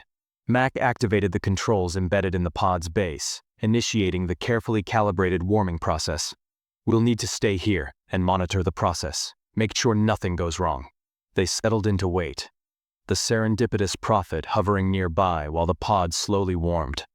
Mac found himself thinking about what this woman would wake to. A galaxy where her species was supposedly extinct, where the government that should have protected them had instead watched them die. At least she wouldn't wake alone. At least there would be another human there to explain, to help her understand what had happened. "Mac!" Rex's voice cut through his thoughts. "We have a problem. I'm detecting ships approaching. Multiple contacts, moving fast." Mac's tactical assessment snapped back online. "Federation? Unknown. They're not broadcasting identification, and their approach vector suggests they're trying to avoid detection." Rex studied his sensors. "But they're definitely heading toward our position. Someone knows we're here. How long until they arrive?" 10 minutes, maybe less." Mac looked at the pod. The thaw sequence was only halfway complete. Stopping now could damage or kill whoever was inside. But staying meant facing unknown hostiles with a salvage ship and a partially awakened cryopod. "We need to finish the thaw sequence," Mac decided. "Rex, can you move the ship to a defensive position while keeping us in range of the pod?" "I can try, but if those ships are hostile, we're not exactly well equipped for combat." "We won't be alone." Mac activated his armor's communication systems, broadcasting on the defense network frequencies. "This is Sergeant O'Reilly requesting immediate support. Hostile contacts approaching my position. Any platforms in range, please respond." The response came within seconds. 3 defense platforms, the nearest ones to their position, confirmed they were moving to intercept. They'd arrive in approximately 8 minutes, which meant Mac and his crew needed to survive for 8 minutes against unknown hostiles who knew exactly where to find them. "Here they come," Rex announced as 5 ships emerged from the asteroid field. They were smaller than Federation vessels, more maneuverable, and their weapons were already charging. "Pirates," Zigzag identified. "Independent operators who probably detected our search pattern and decided to investigate. They're not here for us specifically. They're here for whatever we found. Then they're about to get more than they bargained for." Mac positioned himself between the approaching ships and the cryopod. "Rex, keep the ship between them and the pod. Zigzag, monitor the thaw sequence. I'll handle the pirates." "Handle 5 armed ships?" Rex's mandibles clicked anxiously. "How exactly?" Mac's smile was sharp. By being extremely persuasive, he opened a communication channel to the approaching ships. "Attention unknown vessels. You're approaching a human military asset under active defense. I strongly suggest you reconsider your approach." The lead pirate ship responded with weapons fire instead of words. Energy beams lanced through space, aimed directly at the serendipitous prophet. Mac's armor registered the attack and calculated the trajectories in milliseconds. The weapons were outdated, their targeting systems predictable. He activated his armor's integrated weapons and returned fire with precision shots that disabled the lead ship's weapon systems without destroying the vessel. "Next shot won't be a warning," Mac announced calmly. "Leave now or find out what 600-year-old human weapons can do to your ships." The pirates hesitated, clearly not expecting resistance from what they'd assumed was a civilian salvage operation. That hesitation bought precious seconds. Then the platforms arrived, and the pirate ship's hesitation turned to panic. 3 massive weapons platforms, each one broadcasting recognition codes that identified them as human military equipment, formed a protective triangle around Mac's position. The pirate fleet broke and ran without another shot fired. "That worked better than expected," Zigzag observed. "Fear is an effective deterrent," Mac replied, already turning his attention back to the cryopod. "How's the thaw sequence progressing?" "Almost complete. Another 30 minutes and we can safely move the pod to the ship." Those 30 minutes felt longer than the hours before them.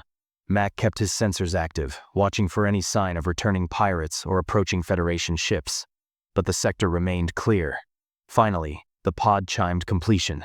The crystalline surface began to crack, steam hissing from the fissures. Mac moved closer, ready to assist as the woman inside began to wake. The pod shattered just as his had, fragments scattering across the asteroid's surface. The woman inside took her first breath in 600 years, her eyes opening slowly, adjusting to light and consciousness after centuries of darkness. She looked at Mac, at his armor, at the alien ship visible through the asteroid field. Her expression went through confusion, fear, and finally settled on determined alertness. "Report," she said, her voice hoarse but carrying unmistakable authority. "What's our tactical situation?" Mac couldn't help but smile. She was military too. Of course she was. "It's a long story," he replied. "But the short version is, we're 600 years past the Void War, humanity is supposedly extinct, and I just activated the defense network to protect us from the Federation." She processed this for approximately 3 seconds. "Understood. What do you need me to do?" "Right now, come aboard our ship, get caught up on what happened, and help us figure out what happens next." Mac extended his hand. "Sergeant Marcus O'Reilly, Earth Defense Force." She took his hand, her grip firm despite 6 centuries of sleep. "Captain Sarah Chen, Naval Special Operations." She looked past him at Rex and Zigzag. "And those are?" "Allies. Good ones. They helped me survive and helped activate the network. You can trust them." Chen nodded, accepting this with military efficiency. "Then let's move. If the Federation knows we're activating pods, they'll send more than pirates next time." They extracted the pod and its valuable technology, secured everything aboard the serendipitous Prophet, and began the journey back to Haven 3. Mac spent the trip bringing Chen up to date, watching as she processed 6 centuries of history with the same calm efficiency she'd probably used to process combat briefings. "So we're at war with the Federation," she summarized finally. "Not exactly war, more like a very tense standoff with occasional violence." "That's called war, Mac. We just haven't admitted it yet." Chen's expression was thoughtful. "But if there are more of us out there, if we can activate the full defense network, we might actually have a chance to force negotiations instead of just running and hiding." "That's the plan," Mac agreed. "Good plan." Chen smiled grimly. "Let's make it work." They arrived back at Haven 3 to find the facility in a state of controlled excitement. The other search teams had also found cryopods. 2 more humans were being awakened, bringing the total to 4 survivors recovered in a single day. The galaxy's long peace was officially over. Humanity was returning, armed and ready to demand answers about what had happened to their civilization. And the Federation was about to learn that some extinctions were harder to enforce than others.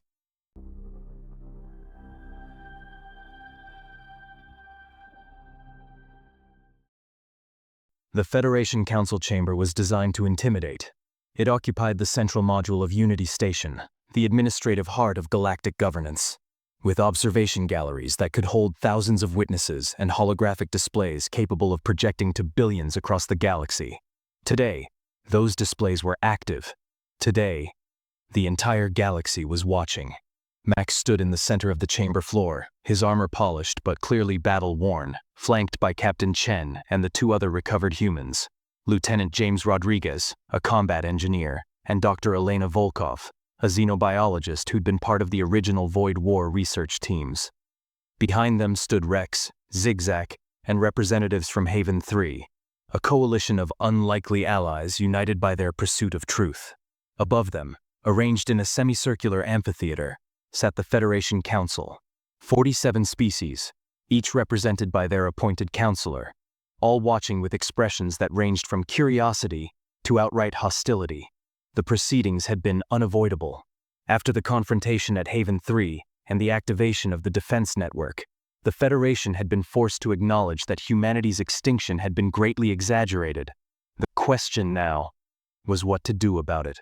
"This emergency session of the Federation Council is now in order," announced Councillor Sev Tran, a Zaphiran who served as council speaker. "We are here to address the matter of the human survivors and their claims regarding historical events surrounding their species' disappearance." "Claims?" Mac's voice echoed through the chamber. "We're not making claims, Counselor. We're presenting evidence. There's a difference. Evidence that you obtained through illegal salvage operations and violations of restricted space protocols," countered Counselor Velkesh. a Nexali, whose telepathic voice carried accusatory weight.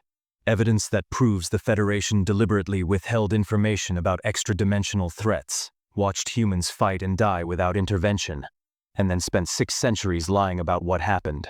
Mac activated his armor's holographic projector, displaying data from the Omega-7 station. This is from your own research facility, your own scientists, documenting your own crimes. The chamber erupted in competing voices. Mac waited, letting the chaos build before continuing.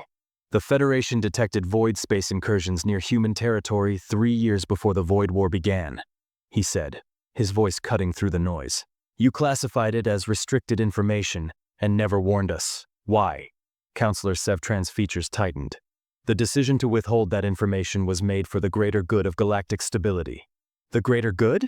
Captain Chen stepped forward, her naval uniform showing the insignia of a rank that hadn't existed in 600 years. 50 billion humans died in the Void War. 50 billion people who might have survived if you'd given us time to prepare. Tell me, Counselor, how many of your people would you sacrifice for galactic stability? The Federation Council does not answer to representatives of an extinct species, Velkesh stated flatly. We're standing right here, Rodriguez pointed out. We're not very extinct. 4 survivors do not constitute a viable species, another counselor argued. 4 that we've found so far, Mac corrected. Our data indicates at least 200 more cryopods scattered throughout the galaxy, and we've activated approximately 1,500 defense platforms so far, with another 48,000 still responding to recognition codes. He let that sink in. Humanity isn't extinct. We're just scattered. And now, we're coming back. The displays shifted, showing footage from the Vermilion Shroud Station, the encounter with void entities, and the activation of the defense network. Mac had spent the past week working with Haven 3's researchers to compile a comprehensive account of everything they'd discovered. This footage shows void entities that were trapped at the Omega-7 station for 30 years, Dr. Volkov explained, her scientist's voice steady despite the magnitude of what she was presenting. Entities from the same extra-dimensional space that humanity fought during the Void War, the same threat the Federation claimed didn't exist. The void space phenomenon was classified for security reasons, Sevtran replied. Public knowledge of extra-dimensional threats could have caused panic, so instead, you let one species fight your war while you studied the results, Max said coldly. You turned the Void War into a research project. Humans died while you took notes. That's not, Velkesh began. It's exactly what happened. Mac pulled up communication logs from Federation High Command. These are your own internal communications during the war. Monitoring stations deployed to observe human defensive tactics. Research teams analyzing human weapons development. Containment protocols to prevent human expansion post-conflict. You weren't just watching us die. You were planning what to do with whatever survived. The chamber fell silent. Even the counselors who'd been most vocal in their opposition seemed at a loss for words. The Federation's actions were strategically sound, Sevtran said finally. Unfortunate, perhaps, but necessary. Necessary, Mac repeated. That's your defense? That it was necessary to watch billions die? It was necessary to protect the Federation's member species from a threat we didn't understand. Humans were already engaged with void entities. We studied your response to develop our own defensive capabilities. And when the war ended? When Earth fell and the survivors scattered, what was necessary then? Sevtran was quiet for a moment. The decision was made that human military capabilities represented a potential threat to galactic stability. The defense network you've now activated was considered too dangerous to allow under any control. When human civilization collapsed, it was deemed advantageous to let the extinction proceed naturally. Advantageous, Chen repeated, her voice dangerous. You let our species die because we were inconvenient. We let your species die because you were dangerous, Velkesh stated bluntly. The same weapons you used against void entities could have been used against Federation members. The same aggressive tendencies that led you to fight extra-dimensional threats could have led you to fight US. So you solved the problem by eliminating us, Max said. Or trying to. The Federation took no active measures against human survivors, Sevtran protested. We simply chose not to intervene in a natural extinction process. You hunted down cryopods, Rodriguez interjected. Our data shows dozens of pods that were found and destroyed by Federation forces over the past 6 centuries. Those were Protocol Omega operations. A new voice entered the conversation. Fleet Admiral Zoran appeared on one of the displays, transmitting from his flagship. Designed to prevent the reactivation of dangerous technologies. Designed to ensure we stayed extinct, Mac corrected. But here's the problem, Admiral. We're not extinct. We're here, we're armed, and we have evidence of everything the Federation has done. So the question isn't whether humanity deserves to exist. The question is, what happens now? Counselor Sev Tran's expression hardened. You're in no position to make demands, Sergeant O'Reilly. 4 humans and a network of ancient weapons do not constitute a military threat to the Federation, don't they? Mac smiled grimly. Let's do some math, Counselor. 1,500 platforms activated so far, each one capable of disintegrating Federation warships at the quantum level. 48,000 more ready to activate on my command. How many ships would the Federation need to neutralize that threat? How many of your member species would die in the attempt? You're threatening war, Velkesh accused. I'm preventing one, Mac replied. War happens when one side thinks it can win without unacceptable losses. I'm making sure everyone understands the losses would be very unacceptable. This is extortion, another counselor protested. This is negotiation, Captain Chen corrected. You have something we want.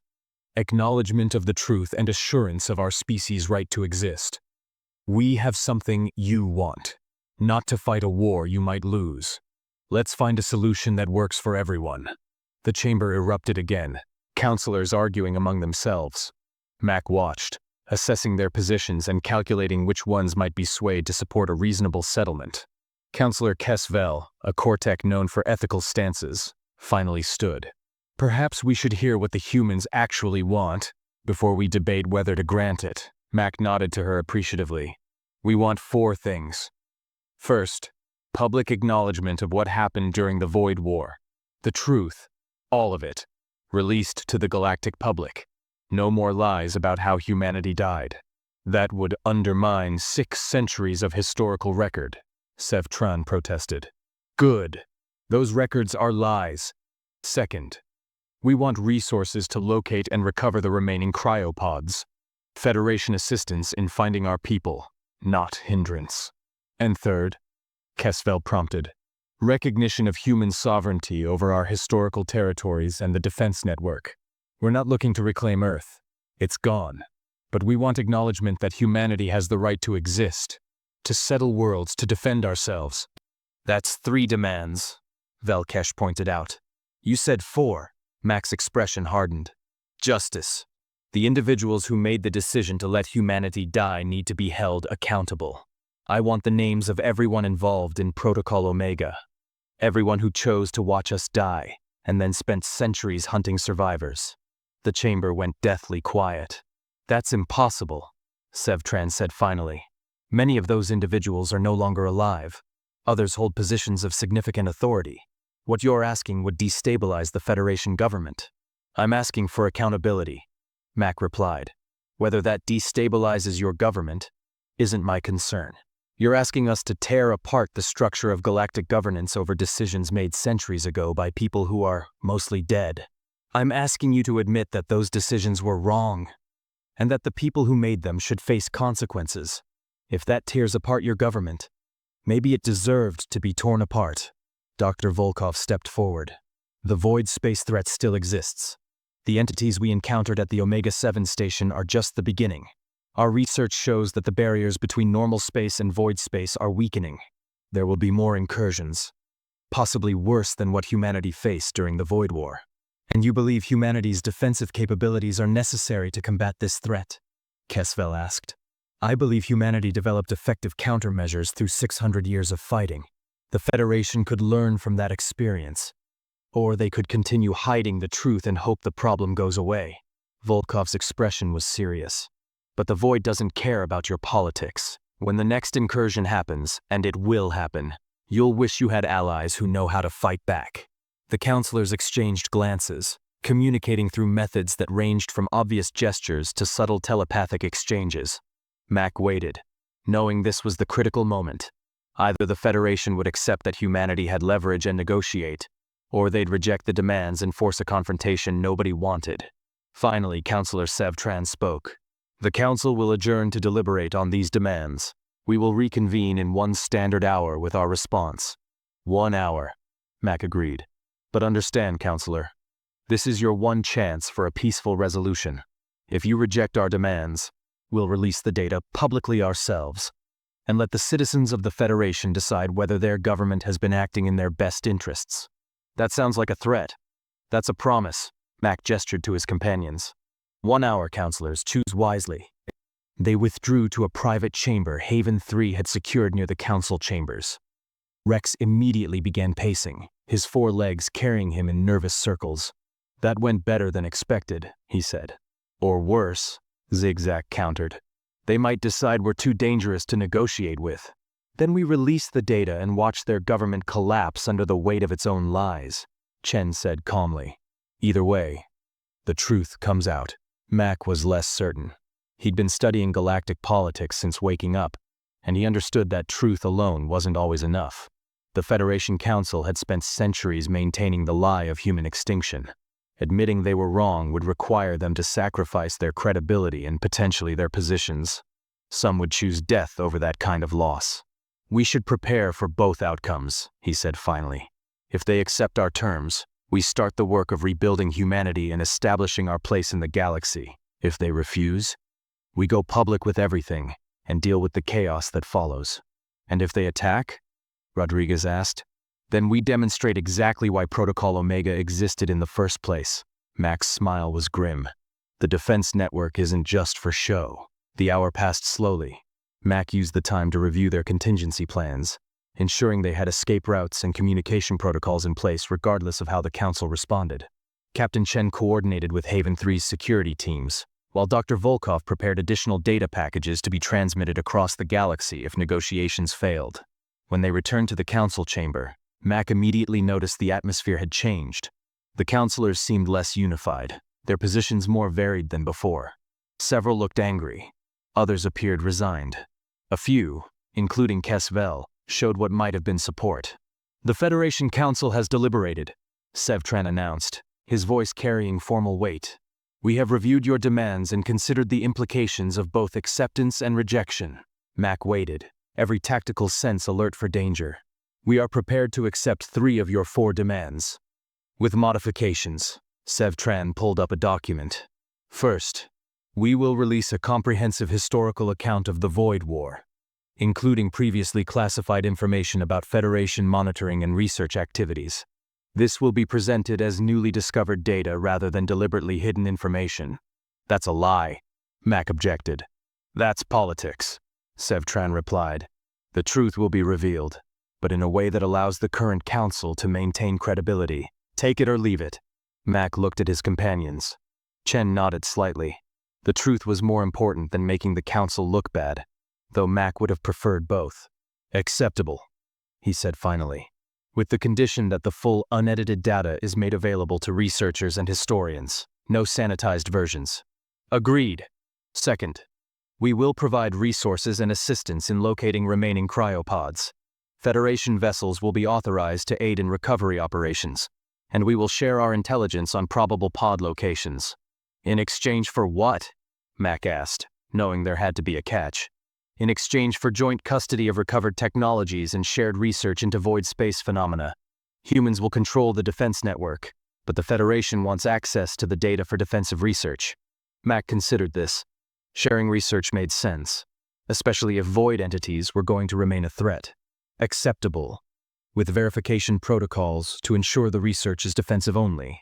Third, we recognize human sovereignty over designated territories in the outer reaches and acknowledge humanity's right to settle, trade, and defend themselves as any other Federation member species. Member species? Chen asked sharply. You're offering us Federation membership?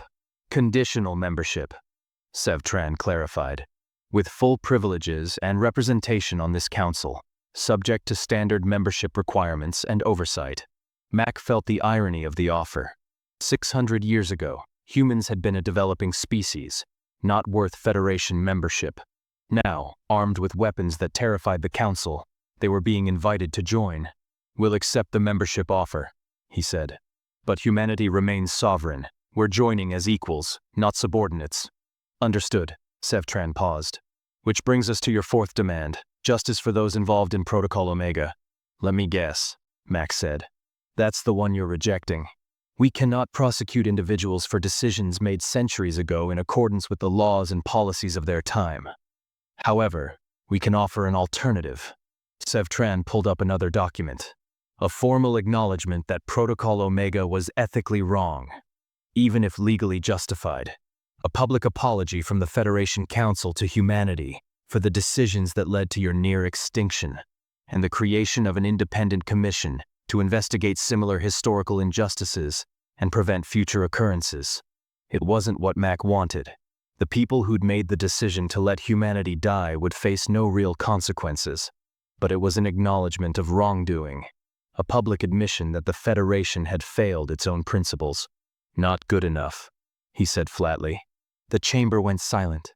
"Mac," Chen said quietly, "it might be the best we can get without a war."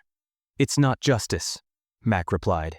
"It's a carefully worded apology that lets everyone involved walk away without consequences." "Sometimes that's how politics works," Rex said. "You don't get justice. You get acknowledgement and a promise to do better." Mac looked at his fellow humans. Chen was pragmatic, willing to accept a partial victory. Rodriguez seemed conflicted, wanting justice but understanding the reality of their position. Dr. Volkov was focused on the bigger picture, the ongoing threat of void space and the need for research cooperation. "We can keep fighting," Zigzag said quietly. "Release the data, tear down their government, force a reckoning. But how many people die in the chaos that follows? How many innocent civilians pay the price for decisions made by leaders who are already dead?" Mac knew he was right. Vengeance felt justified, but it came with a cost. The Federation government might deserve to fall, but the billions of citizens who'd believed the lies didn't deserve to suffer for their leaders' crimes. "I want one addition," Max said finally. "Protocol Omega ends. Permanently. No more hunting survivors, no more destroying cryopods, no more attempts to suppress human recovery. If we find evidence of any continued Protocol Omega activities, all agreements are void and we release everything." Sevtran consulted with other counselors. "Agreed. Protocol Omega is formally terminated as of this session." Mac took a deep breath. "Then we accept the Federation's terms." The chamber erupted in voices both supportive and opposed. But the decision was made. Humanity would be acknowledged, supported, and welcomed back into galactic civilization. It wasn't perfect justice, but it was survival. And sometimes, survival was enough. 3 months later, Max stood on the observation deck of New Haven Station, watching ships come and go from the orbital facility that had become humanity's first new major settlement in 600 years. The station was built from combined human and Federation technology, a symbol of the uneasy partnership that had emerged from the negotiations. "Thinking deep thoughts?" Captain Chen asked, joining him at the viewport. "Just reflecting on how far we've come," Mac gestured at the station's interior, where humans worked alongside aliens from a dozen different species. 3 months ago, there were 4 of us. Now we've recovered 47 cryopods and activated 6,000 defense platforms. We have a seat on the Federation Council and agreements for resource sharing and research cooperation. And you still look unhappy about it. "I wanted justice," Mac admitted. "Real accountability, not just apologies and promises." "I know, but we got something more valuable." Chen pointed at a young human woman who was laughing with a Zephyran colleague, both working on some kind of engineering project. "We got a future. Our species survived. That's what matters." Mac knew she was right, but the anger was still there. Buried but not forgotten. The people who'd decided humanity was expendable had faced no real consequences. That would always bother him. "The void space research is progressing," Chen continued. "Dr. Volkov says we're making breakthroughs in understanding the dimensional barriers. If another incursion happens, we'll be ready." "We'd better be," Mac replied. "Because the void entities I encountered made it clear they remember humans. They'll come back eventually. Let them come. This time, we won't be fighting alone." Rex and Zigzag approached, both looking pleased. "The salvage business is booming," Rex announced. Turns out having humanity back creates all kinds of demand for historical artifacts and recovered technology. We've already got more contracts than we can handle. You're welcome, Max said dryly. Also, the Federation officially pardoned us for all those illegal salvage operations, Zigzag added. Apparently, uncovering massive government conspiracies counts as mitigating circumstances. They stood together, watching the station bustle with activity. The galaxy had changed in 3 months, forced to acknowledge truths it had spent centuries burying. It wasn't perfect, and it certainly wasn't justice in the way Mac had hoped, but it was progress. And sometimes, Mac was learning. Progress was the best revenge. In the distance, defense platforms drifted in orbital positions around the station, silent guardians watching over humanity's return. The galaxy's long peace had ended, but something new was beginning. A partnership forged not from trust, but from mutual necessity, with humanity's weapons ensuring that their voice would never again be ignored. The last human had become the first of many, and the galaxy would never be quite the same again.